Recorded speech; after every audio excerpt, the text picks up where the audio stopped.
আমি যতদিন দুনিয়ায় থাকবো সেটাও সবাই ফিল করবে। আমি এই সমাজের একদম ইনএভিটেবল অপরিহার্য হয়ে উঠবো। যে সমস্ত রাজনীতিবিদরা, যে সমস্ত আমলারা, তাদের কিছু হইলে যারা সিঙ্গাপুরে চলে যায়, আমেরিকাতে চলে যায়, তাদেরকে আমরা লাল কার্ড দেখাবো, তাদেরকে এই জাতি আর নিবে না, কারণ তারা দুর্নীতিবাজ। তাদের দেশের প্রতি তাদের আস্থা নাই। যাদের দেশের প্রতি আস্থা নাই তাদের এই দেশের রাজনীতি করার দরকার নাই। তো সেই কারণে আমি অনুরোধ করবো, আপনারা এখানে যারা আছেন আমাদেরকে প্রথম বর্ষ থেকে আমাদেরকেই সে দায়িত্বটা নিতে হবে। এবং আপনাদের পক্ষ থেকে প্রায় 5 শতাধিক কোশ্চেন আসছে। একজন প্রশ্ন করছেন, how will Chhatra Shibir help me in practising Islam and continuing my studies at the same time. তোমার যে প্রতিপালক হিসেবে যাকে তুমি মানছো তার কোনো কোয়ালিটি আছে, গুণাবলী আছে, সে কিছু করার ক্ষমতা রাখে? তখন বান্দা বলতে থাকে আর রহমান আর রহিম, তিনি হচ্ছেন দয়ালু দয়াময়। রহমান শব্দটা আরবি গ্রামার সম্বন্ধে যাদের ধারণা রয়েছে, মাদ্রাসা ব্যাকগ্রাউন্ড থেকে পড়েছেন, এর একটা ডেরিভেটিভ আছে। আরবি শব্দের অনেক ডেরিভেটিভ আছে, তার মধ্যে রুট যেগুলো, এগুলোকে মাদ্দা বলা হয়। এই রহমান রহিমের মাদ্দা হচ্ছে হামিম, রেহেম থেকে আসছে। কোরআনে আল্লাহ রাব্বুল আলামিন এই রেহেমের কথা বলেছেন, আল্লাযী তাসাআলুনা বিহি ওয়াল আরহাম। একজন প্রশ্ন করছেন, why Chhatra Shibir is called vein cutting organisation? This is absolutely a propaganda. You know that এই কোশ্চেন আমাদেরকে এইখানেও করা হয়, আবার কোথায় করে, এখানে স্টুডেন্টরা বলে রাজশাহী করে, রাজশাহী কিন্তু একই কোশ্চেন আমাকে করে। আসসালামু আলাইকুম। বাংলাদেশ ইসলামী ছাত্র শিবির মেডিকেল জোন শাখার উদ্যোগে আজ নবীন শিক্ষার্থীদের নিয়ে ক্যারিয়ার গাইডলাইন অনুষ্ঠানের আয়োজন করেছে। সেখানে প্রধান অতিথি ছিলেন বাংলাদেশ ইসলামী ছাত্র শিবিরের কেন্দ্রীয় সেক্রেটারি জেনারেল নুরুল ইসলাম সাদ্দাম এবং বিশেষ অতিথি ছিলেন ডাকসুর ভিপি আবু সাদিক কাইম, ইসলামী ছাত্র শিবিরের সাহিত্য সম্পাদক এবং সাবেক ইসলামী ছাত্র শিবির ঢাকা বিশ্ববিদ্যালয়ের সভাপতি। সুপ্রিয় দর্শক, আমরা এই দুজন ব্যক্তির বক্তব্য শুনে আসবো। আপনাদের পক্ষ থেকে প্রায় 5 শতাধিক কোশ্চেন আসছে। এর মধ্যে থেকে আমার কাছে অনেকগুলো কোশ্চেন দেওয়া হয়েছে, এর মধ্যে থেকে আবার বাছাই করে হয়তো অল্প কিছু কোশ্চেনের আনসার দিতে পারবো। এর বেশি দেওয়াটা আপনাদের জন্য এহসান হবে না, আমার জন্য টাইম কনস্ট্যান্ট হওয়ার কারণে ফিজিবল হবে না। তো আমি কোশ্চেনের উত্তর দিয়েই আপনাদের উদ্দেশ্যে কিছু কথা, যদি এর মধ্যে চলে আসে তাহলে আর কথা থাকবে না, আর যদি না আসে তাহলে কিছু কথা বলার জন্য চেষ্টা করব। একজন প্রশ্ন করছেন, how will Chhatra Shibir help me in practising Islam and continuing my studies at the same time. Islami Chhatra শিবিরের যারা সমর্থক হয় অথবা কর্মী হয়, আমাদের একটা রুটিন মেনটেন করতে হয়, এবং এই রুটিন মেনটেন করার মধ্য দিয়ে একজন মানুষকে আমরা প্রতিনিয়ত সার্ভেইলেন্সের আওতায় নিয়ে আসি। যেমন আপনি সমর্থক হওয়ার পরে আপনাকে একটা রিপোর্ট ফর্ম আমরা ধরিয়ে দেই, সেখানে 8-10টা কলাম রয়েছে, এগুলো নিয়মিত পূরণ করতে হয়। তবে সমর্থকদের এত জেরার মুখোমুখি হতে হয় না। যারা আমাদের ওয়ার্কার হয়, কর্মী হয়, তাদেরকে একটু টাইট দেওয়া শুরু হয়। নামাজ কেউ কাজা করলে, কোরআন ঠিক মতো না পড়লে, সহি কোরআন না তেলাওয়াত করতে পারলে, এই বিষয়গুলো নিয়ে তাকে মাসিক একটা বৈঠকে জবাব নেওয়া হয় এবং তাকে সংশোধনের জন্য পরামর্শ দেওয়া হয়, সহযোগিতা করা হয়। কিন্তু যারা ইসলামী ছাত্র শিবিরের অ্যাসোসিয়েট হয়, সাথী শপথ গ্রহণ করে, সে এই কথার উপরেই এই শপথগুলো গ্রহণ করে যে জীবনে নির্ধারিত ফরজ এবং ওয়াজিব সমূহ সে বাদ দিতে পারবে না। এটা তো তার জন্য নির্ধারিত। এবং কোনো ব্যক্তি এক ওয়াক্ত নামাজ যদি ছেড়ে দেয়, সে কাফের হয়ে যায়। মান তারাকাস সালাতা মুতাআম্মিদান ফাকাদ কাফারা। তো আমাদের এই সাবকন্টিনেন্টের আলেমরা বলে যে নামাজ ছেড়ে দিবে তাকে একেবারে কাফের বলা যাবে না, তবে তুমি বলতে পারো কাফেরের মতো হয়ে যায়, মানে কাফের বলার এখতিয়ার তো তোমার নাই। কিন্তু সৌদি আরবের আলেমরা আবার এটা সরাসরি বলে, তুই নামাজ ছেড়ে দিছিস, তুই কাফের, তাকফির করে ফেলে। আমরা হয়তো ওই পর্যায়ে না গিয়ে আমরা বলতে পারি যে কুফরি থেকে বাঁচার উপায় হচ্ছে এক ওয়াক্ত নামাজও কাজা করা যাবে না। কারণ নামাজ হচ্ছে একজন অমুসলিম যখন মুসলমান হয়, তার প্রবেশের পরে সর্বপ্রথম যেটা ফরজ হয়ে যায় সেটা হচ্ছে নামাজ। এবং আউয়ালু মা ইউহাসাবু বিহিল আবদ ইয়াউমাল কিয়ামা সলাহ। এটা বলা হয়েছে, রাসূল বলেছেন যে প্রথম মানুষ মৃত্যুর পরে তাকে আল্লাহ রাব্বুল আলামিনের সামনে জেরা করা হবে। এই জেরার প্রথম পয়েন্টটা থাকবে হচ্ছে তুমি নামাজ পড়েছিলা কিনা, এবং এটার জাস্টিফিকেশন তার কাছ থেকে নেওয়া হবে। সুতরাং এই যে নামাজটা as a human being, as a Muslims, আমাদের এই রেসপন্সিবিলিটি তো অনেক বেশি। আমরা 5টা ওয়াক্ত নামাজ 5 টাইমের জন্য ফরজ করা হয়েছে কেন, এর অনেক বিষয় হাকিকত আছে। আপনারা সিজদার বিজ্ঞান নামে একটা বই রয়েছে, আপনারা জিয়াউল হকের একটা বই, ডক্টর জিয়াউল হকের একটা বই যদি পড়েন তাহলে বুঝতে পারবেন যে সাইন্টিফিক ব্যাখ্যা রয়েছে নামাজের মধ্যে। স্বাস্থ্যের উন্নয়নের জন্য এটা খুবই জরুরি, এবং সকাল থেকে রাত পর্যন্ত একটা রুটিন মাফিক জীবন পরিচালনার জন্য এই নামাজটা একটা ভালো একটা আউটলাইন দাঁড় করায় বা আউটলুক দেয় আমাদেরকে। এক্ষেত্রে নামাজের অনবদ্য একটা সংস্কৃতি ইসলামে চালু করা, এবং নামাজের ব্যাপারে বলা হয়েছে কিতাবা মাউকুতা, এটা হচ্ছে একেবারে নির্ধারিত একটা ফরজ, এই সময়ই নামাজ পড়তে হবে। আপনি যদি ফজরের নামাজ সূর্য ওঠার পরে পড়েন, অথবা মনে করেন যে আজকে 5 ওয়াক্ত নামাজ সময় আছে, এখন রাতে ঈশার পরে টানা 5 ওয়াক্ত পড়লাম, আগামী 5 দিনেরটাও একসাথে জমা করে পড়ে ফেললাম, এখানে এই কাজ হবে না। যতক্ষণ পড়তে পারেন পড়েন, সব নফল হবে, কিন্তু ফরজ নামাজের শর্ত হচ্ছে নির্ধারিত সময়ে ফরজ নামাজ পড়তে হবে। এটা হচ্ছে পাংচুয়ালিটি শিখায় নামাজ আমাদের। আবার পুরুষের জন্য নামাজ হচ্ছে জামাতবদ্ধ হয়ে থাকতে হবে এক ইমামের পেছনে, এটা ডিসিপ্লিন শেখায়। এরপরে আমাদের ধনী গরিবের মধ্যে ভেদাভেদ এটা দূর করে দেয় হচ্ছে নামাজ। সামগ্রিকভাবে এই প্র্যাকটিসটা ইসলামে ফরজ করা হয়েছে, এবং নামাজ যে পড়ে সে আল্লাহ রাব্বুল আলামিনের সাথে কথা বলে। মূলত এটা বলা হয়েছে আসসালাতু মিরাজুল মুমিনিন, মুমিনদের জন্য একটা মেরাজ স্বরূপ। আল্লাহর সাথে মেরাজ মানে হচ্ছে ডাইরেক্ট কনভারসেশন করা হয়। তো কিভাবে কনভারসেশন করা হয় বিভিন্ন তাফসীরের মধ্যে আসছে। যখন আপনি দাঁড়িয়ে সূরা ফাতিহা পড়তে থাকেন, তখন আপনি যখন বলেন আলহামদু, সূরা ফাতিহার শুরুর শব্দটা, তখন আল্লাহ রাব্বুল আলামিন জিজ্ঞাসা করে লিমানিল হামদু ইয়া আবদি, তুমি কার প্রশংসা করছো এ বান্দা? তখন বান্দা বলে যে লিল্লাহ, আলহামদু লিল্লাহ, আমি প্রশংসা করছি আল্লাহর। আল্লাহ আবার বলে তুমি যার প্রশংসা করছো সে আল্লাহর কোনো পরিচয় আছে? হ্যাঁ, তখন বান্দা বলে হ্যাঁ আমি জানি তার পরিচয়, তিনি হচ্ছেন রব্বুল আলামিন, সমগ্র বিশ্বজাহানের প্রতিপালক। তখন আল্লাহ রাব্বুল আলামিন আবার জিজ্ঞাসা করে তোমার যে প্রতিপালক হিসেবে যাকে তুমি মানছো তার কোনো কোয়ালিটি আছে, গুণাবলী আছে, সে কিছু করার ক্ষমতা রাখে? তখন বান্দা বলতে থাকে আর রহমান আর রহিম, তিনি হচ্ছেন দয়ালু দয়াময়।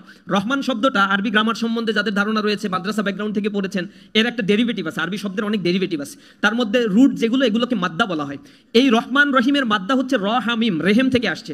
কোরআনে আল্লাহ রাব্বুল আলামিন এই রেহেমের কথা বলেছেন আল্লাযী তাসাআলুনা বিহি ওয়াল আরহাম, ওই হচ্ছে তোমরা যেই রেহেমের উদাহরণ দিয়ে পরস্পরকে পরিচয় দিয়ে থাকো, যে ও আমার ভাই, ও আমার বোন, ও আমার খালা, আমার মামা। এই পরিচয় আমি কেন দেই? কারণ আমার মায়ের ওরসে গর্ভে আমি জন্মগ্রহণ করেছি, আর এই রক্ত সম্পর্কের কারণে আমি সম্পত্তির মালিকানা পাই, আমি আত্মীয়তার মালিকানা পাই, সামাজিক একটা বন্ডিং সোশ্যালিজমের মধ্যে, সোশ্যাল একটা বন্ডিং সোশ্যাল স্ট্রাকচারের মধ্যে আমি ঢুকে পড়তে পারি।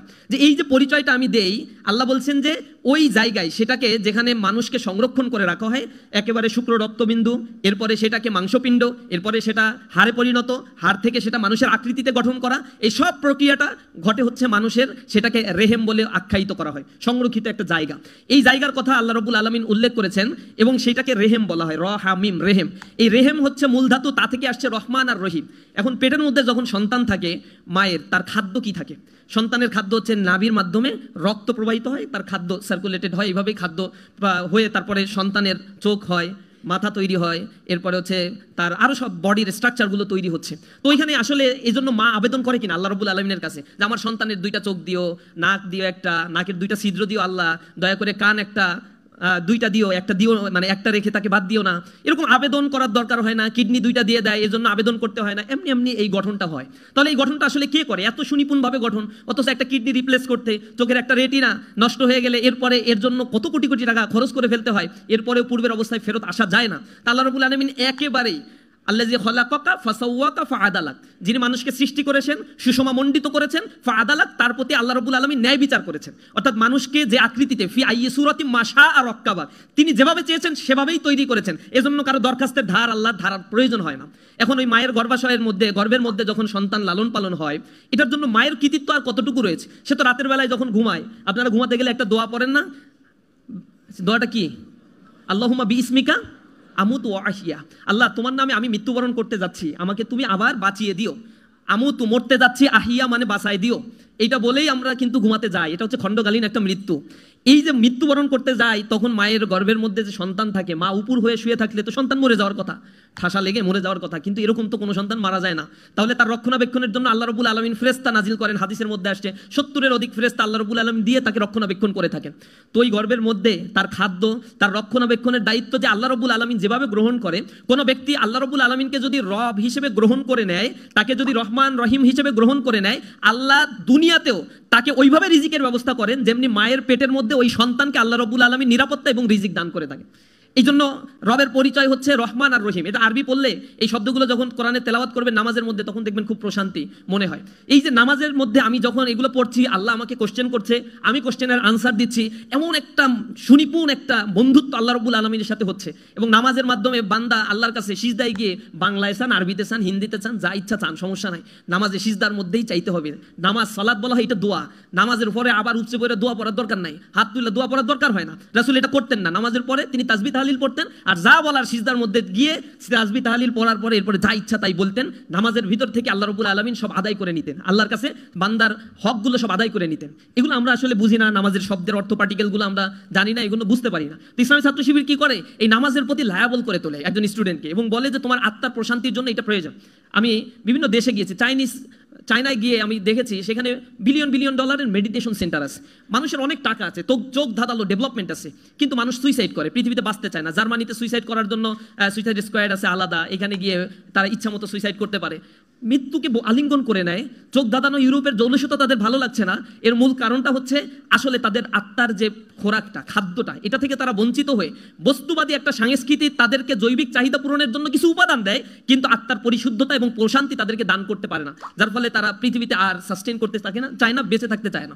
এজন্য ইসলামী ছাত্র শিবির এই জিনিসটাকে ইম্পাসাইজ দেয়। এটা দেওয়ার কারণে ইসলামী ছাত্র শিবিরের কাউকে কোয়ান্টাম মেথডে গিয়া মেডিটেশন নিতে হয় না, জীবনের শেষ মুহূর্ত পর্যন্ত ইবাদত করে সে আত্মার প্রশান্তি খুঁজে নেয় এবং আল্লাহ রাব্বুল আলামিনের ডাকে সাড়া দেওয়ার জন্য সবসময় প্রস্তুতি নেয়। তো স্টুডেন্টদেরকে আমরা এভাবে মোরালি কনস্ট্রাকশন করার চেষ্টা করি, তাদেরকে একেবারে আমাদের রুটিন ওয়াইজ এই কাজগুলো করতে হয়। রুটিনে অভ্যস্ত হয়ে যখন আমরা যাই তখন আমাদের ভিতরে এমনি এমনি এই জিনিসগুলো পালন করতে খুবই ভালো লাগে। অনেকের মনে হয় এটা একটা রেস্ট্রিক্টেড একটা জীবন, এরকম হয় নাকি কোনোদিন, এইভাবে জীবন চলে? কিন্তু রুশও বলেছেন man is born free but everywhere has chain. মানুষ তো স্বাধীনভাবে জন্মগ্রহণ করে, চেইন মেনটেন না করলে সে আসলে থাকতে পারবে না। আপনি উশৃঙ্খল জীবনযাপন করেন, জীবনে অনেক কিছু হারাবেন। একটা পর্যায়ে আলসার হবে, এবার গ্যাস্ট্রিকের রোগ হবে, পেট পোষা যত রোগ হয় মানুষের, কিডনি নষ্ট হয়ে যায়, এরপরে আবার ডায়াবেটিস হয়ে যায়, তখন আবার রুটিন মানে, তখন বাধ্য হয় রুটিন মানতে। এর আগ পর্যন্ত উশৃঙ্খল জীবন, আর লাইফে এনজয় না করলে আর কি হয়। কিন্তু একটা পর্যায়ে গিয়ে যখন ডায়াবেটিস 30-40 বছরে ধরে পড়ে তখন আবার রুটিন মাফিক চলতে থাকে। এই হচ্ছে আমাদের মানে স্বাধীনতা, এটা হচ্ছে আমার নিজস্ব জীবনের স্বাধীনতা ভোগ করার কুফল। সুতরাং জীবনের ডিসিপ্লিন মেনটেন করলে এটাই আপনি রুটিন হিসেবে মেনটেন করতে পারবেন। তো ইসলামী ছাত্র শিবির এই রুটিনের মধ্যে একটা বড় কাজ যেটাকে আমরা আইডেন্টিফাই করি সেটা হচ্ছে এডুকেশনকে, এবং স্টাডি কতক্ষণ একটা স্কুলের ছাত্র করবে, ইন্টারমিডিয়েটের একটা ছাত্র করবে এবং অনার্সের স্টুডেন্ট করবে। এই জিনিসগুলো যখন কম হয় তখন মাসের শুরুতে 1 তারিখে একটা বৈঠক হয় আমাদের। ওই বৈঠকে সবাই মিলে ধরে যে লেখাপড়া করো নাই, রেজাল্ট খারাপ হয়েছে, দায়িত্বশীলরা বলে রেজাল্ট ইমপ্রুভ করতে হবে। এভাবে আমরা একটা কম্বিনেশন করার চেষ্টা করি, মোরালি তাকে তৈরি করি এবং তাকে স্কিল হয়ে তৈরি হওয়ার জন্য নানা ধরনের ট্রেনিং ইসলামী ছাত্র শিবির দিয়ে থাকে। আর একজন প্রশ্ন করেছেন, why female people can't join this community as like men. এটা তো ইসলামী ছাত্র শিবির শুধুমাত্র স্টুডেন্টদের নিয়ে কাজ করে, শিক্ষার্থীদের নিয়ে কাজ করে। এখানে মেইল ফিমেইল বোথ পার্টিসিপেট করতে পারে। যেমন আজকের প্রোগ্রামে আপনাদেরকে ইনভাইট করেছি, এই জাতীয় অসংখ্য প্রোগ্রাম আছে। গতকাল আমাদের রোবোটিক ফেস্ট ছিল প্রাইভেট ইউনিভার্সিটি স্টুডেন্টদের নিয়ে, এখানে প্রায় রিজনেবল একটা অ্যামাউন্ট ছিল যারা ফিমেল আমাদের বোনেরা পার্টিসিপেট করেছে। আমাদের লিডারশিপের ক্ষেত্রে আমরা শুধুমাত্র বাংলাদেশের কনটেক্সটে আমাদের ছাত্রদেরকে আমরা নিয়ে লিডারশিপ গ্রো আপ করি, এবং আমরা এটা বিশ্বাস করি বাংলাদেশের কনটেক্সটে ফিমেলদের আলাদা প্ল্যাটফর্ম থাকা উচিত, এবং সেটা আছে। সেই প্ল্যাটফর্মে নিজেরা লিডার হবে, নিজেরা সোসাইটি রিকনস্ট্রাকশনের জন্য কন্ট্রিবিউশন করবে এবং নিজেদের এরিনায় তারা কাজ করতে স্বাচ্ছন্দ্য বোধ করবে বা করবে, এটাই আমরা বিশ্বাস করি। এবং এরকম প্ল্যাটফর্মে আপনারা যুক্ত হবেন, অনেক প্ল্যাটফর্মগুলো রয়েছে। একজন প্রশ্ন করছেন, why Chhatra Shibir is called vein cutting organisation. This is absolutely a propaganda. You know that এই কোশ্চেন আমাদেরকে এখানেও করা হয়, আবার কোথায় করে, এখানে স্টুডেন্টরা বলে রাজশাহী করে, রাজশাহী কিন্তু একই কোশ্চেন আমাকে করে। আবার রাজশাহী যাওয়ার পরে বলে চিটাগাং করে, চিটাগাংয়ে গতদিন গিয়েছিলাম একই কোশ্চেন করে। কোথায় যে আসলে কাটে তার কোনো প্রমাণ কেউ দিতে পারে না। 2013 সালে প্রথম আলো পত্রিকা, এটা তো দিল্লির একেবারেই তাবেদারি একটা পত্রিকা, এই প্রথম আলো পত্রিকায় 2013 সালে ইসলামী ছাত্র শিবির রক কাটে এই মর্মে কিছু নিউজ করা হয়েছিল। কারা কেটেছে তাদের নাম আইডেন্টিফাই করেনি। তৎকালীন সময় যে ফ্যাসিস্ট আওয়ামী লীগ ছিল তারা কি ইসলামী ছাত্র শিবিরের সাথে মানে খুব মহরম ধরম ছিল নাকি? এরকম তো ছিল না। আমাদের তো টোটাল গুম কমিশনের রিপোর্ট অনুযায়ী যাদেরকে গুম করা হয়েছিল তাদের মধ্যে সেকেন্ড পজিশনে আছে। প্রথম পজিশন হচ্ছে বাংলাদেশ জাতীয়তাবাদী দল, তাদের মধ্যে ছাত্র দল, তাঁতি দল, কৃষক দল, শ্রমিক দল সব মিলে টিলে 35%। আর সেকেন্ড একটা দল ছাত্র সংগঠন, আর কোনো ছাত্র সংগঠন কিন্তু সেখানে স্থান পায়নি। সেকেন্ড স্থান পেয়েছে ইসলামী ছাত্র শিবির, যাদের গুমের পরিমাণ 31%। একক ছাত্র সংগঠন হিসেবে সেকেন্ড পজিশনে রয়েছে ইসলামী ছাত্র শিবির। এরপরে আছে জামাত ইসলামী 25%, এরপরে ধারাবাহিকভাবে আরও অর্গানাইজেশন আছে। কিন্তু ছাত্র সংগঠন হিসেবে এককভাবে ইসলামী ছাত্র শিবিরকে দমিত করার জন্য রাষ্ট্রযন্ত্র, বিদেশি প্রোপাগান্ডা মেশিন সব কিছু অ্যাকোমোডেট করে উঠে পড়ে লেগেছিল ইসলামী ছাত্র শিবিরের উপর। এরপরে তো আমাদের অনেক ভাইকে তারা হত্যা করেছে, বিদেশে আমাদেরকে মানে পাঠিয়ে দিয়েছে, দেশে লেখাপড়া শেষ করতে পারে নাই। এখন আমাদের সাথে কি এত খাতির ছিল যে একটা রক কাটার অভিযোগে একজনকেও গ্রেপ্তার করতে পারলো না, একজনকেও ফাঁসি দিল না, একজনকেও ধরে একটা এলিগেশনে তাদেরকে যাবজ্জীবন সাজা দিল না? এত খাতির তো তাদের সাথে আমাদের ছিল না, বরং ছাত্র শিবিরকে তারা তো একটু ভয় পেত। এই জুলাই আন্দোলনে প্রথমে বলছে যে এই কাজগুলো করছে হচ্ছে জামাত শিবির বিএমপি, এরপরে একটা পর্যায়ে 15 তারিখে এসে বলছে এটা করতেছে জামাত শিবির, এরপরে গিয়ে 2 তারিখের পরে বলছে শিবিরই করতেছে। এত কনফিডেন্স জমে গেছে, এটা শিবির ছাড়া আর কেউ করতে পারে না। এবং শেখ হাসিনা কনফিডেন্টলি এই কথাগুলো বলছে, কারণ ডিজিএফআই রিপোর্ট ছিল তার কাছে। তো আমাদের উপরে একেবারেই অনেক নির্যাতন জুলুম চালিয়েছে, কিন্তু এই প্রমাণটা তারা করতে পারে না। এই প্রোপাগান্ডাটা কেন চালায়, কেন অন্য কিছু করে না? এবং বিএমপি আসার পরে দেখবেন বিএমপি এখন এটা একটা ওই রক কাটাটা বাদ দিয়া তারা এটা দেখছে যে এটা চলে না, তখন বলছে গুপ্ত। আর গুপ্ত টুপ্ত বলে এখন দেখে বিভিন্ন ইউনিভার্সিটিতে ইসলামী ছাত্র শিবির জিতে গেছে, তখন আবার এটাও বন্ধ করে দিচ্ছে যে না, কাজ তো হয় না। প্রোপাগান্ডা এখন আর চলবে না। বাংলাদেশে সঠিক রাস্তার পরিশীলিত সৃজনশীল পলিটিক্স যদি করতে পারেন তাহলে সাস্টেইন করবেন, আদারওয়াইজ আপনি স্টুডেন্টদের থেকে বঞ্চিত হয়ে যাবেন, আপনাকে আদারিং করে ফেলবে স্টুডেন্টরাই। আমাদেরকে এগুলো করতে হয় না। রাসূল করিম সাল্লাল্লাহু আলাইহি সাল্লামের উপরে এই প্রপাগান্ডাগুলো চালানো হয়েছিল। এই প্রপাগান্ডা ইসলামী ছাত্র শিবিরের ব্যাপারে তো বলতে পারে না যে ওরা হচ্ছে দর্শন করে, কারণ 5 আগস্টের পর থেকে দর্শনের রিপোর্ট আমার কাছে যা আছে 72টা কেস যেটা ছাত্র দলের মাধ্যমে সংগঠিত হয়েছে, তাদের আভ্যন্তরীণ কোন্দলের মাধ্যমে 185 জন ইতিমধ্যেই শহীদ হয়েছে কিনা আল্লাহ জানে, মারা গেছে। অনেকের জন্য তারা মায়া কান্না করেছে, অনেকের জন্য করে নাই, 2-1 জনের জন্য রাজনীতি করার জন্যই করছে, কিন্তু অন্যরা মারা গেলে এগুলো করে নাই তারা। এ হচ্ছে তাদের অ্যাটিটিউড। এখন শয়তানেও তো বিশ্বাস করবে না যে ছাত্র শিবির দর্শন করে, চিন্তাই করে, চাঁদাবাজি করে। এখন এগুলো বলে যেহেতু টিকতে পারবে না, এ কারণে এমন একটা অস্পৃশ্য জিনিস নিয়ে আসছে যে রক কাটে, এবার কোথায় কাটে এগুলো খুঁজে খুঁজে বের করো, এবার যা পারো করো। তো রাসূলের প্রতিও এরকম ব্লেম দেওয়া হয়েছিল এবং রাসূলকে বলা হয়েছে ও গণক, জাদুকর, কবিয়াল। এবং রাসূল তো হতবিহ্বল হয়ে পড়তো, কান্নাকাটি করতো। আল্লাহ রাব্বুল আলামিন বলতেন তোমার জবাব দেওয়ার দরকার নেই, আমি জবাব দিচ্ছি। এবং এটা কোরআন শরীফে 1500 বছর ধরে রেকর্ডেড হয়ে আছে। আল্লাহ রাসূলকে বলছেন ওমা আল্লামনাহু শি'রা ওমা ইয়ামবাগি লা, কবিতা বানায় বানায় বলা আল্লাহ রাসূলের কাজ না, কবির কাজ তোমরা তোমাদের মতো করে করতে পারো, রাসূলকে এজন্য আমি পাঠাই নাই। এরপরে ওমা সাহিবুকুম বিমাজনুন, আল্লাহ রাব্বুল আলামিন বলছেন তোমাদের সাথী মাজনুন না, সে পাগল না। তোমরা যে গণক বলো, জাদুকর বলো, পাগল বলো, কে পাগল অতি শীঘ্রই তোমরা জানতে পারবা। এরকম কোরআন শরীফের মধ্যে আল্লাহ রাব্বুল আলামিন কাউন্টার অ্যাটাক দিচ্ছেন কাফেরদেরকে, আর আল্লাহ রাসূল চুপচাপ থাকতেন। তো আমরা প্রপাগান্ডার জবাব প্রপাগান্ডা দিয়ে না দিয়ে আমরা মনে করি আমাদের কাজগুলো করার মধ্য দিয়ে আমরা মানুষদের কাছে যাই, মানুষেরা স্টুডেন্টরা আমাদেরকে অ্যাকসেপ্ট করবে অথবা রিজেক্ট করবে, দে ক্যান ডিসাইড। এখন সবার কাছে সোশ্যাল মিডিয়া রয়েছে, সবাই ওয়েল নোন, সবাই সব কিছু জানে। এরপরে একজন কোশ্চেন করছেন, is there any plan of BICS to participate national election of Bangladesh? Islami Chhatra শিবির তো স্টুডেন্ট অর্গানাইজেশন, আমাদের অর্গানাইজেশনের স্ট্রাকচার এবং কাজের লক্ষ্য উদ্দেশ্য যা, এর বাইরে ইসলামী ছাত্র শিবির কখনোই কোনো কিছু করে না। আমাদের অর্গানাইজেশনের মূল লক্ষ্যটা হচ্ছে স্টুডেন্টদেরকে নিয়ে, স্টুডেন্টদের মাধ্যমে পরিচালিত। পলিটিক্যাল অ্যাফিলিয়েশন আছে কনসাসনেসমূলক, অর্থাৎ স্টুডেন্টদেরকে পলিটিক্যালি কনসাস করে তুলি। আমাদের হাজার হাজার কাজের মধ্যে পলিটিক্যাল এঙ্গেজমেন্ট, মিছিল মিটিং, এগুলো খুবই ক্ষুদ্র কিছু কাজ। গতকাল আমরা নৈরাজ্য সৃষ্টি করেছে আওয়ামী লীগ, তার এগেইনস্টে একটা মিছিল করেছিলাম। মিছিলটা করার পরেও আমার এই মিছিল করার পরে 4টা প্রোগ্রাম করতে হয়েছে।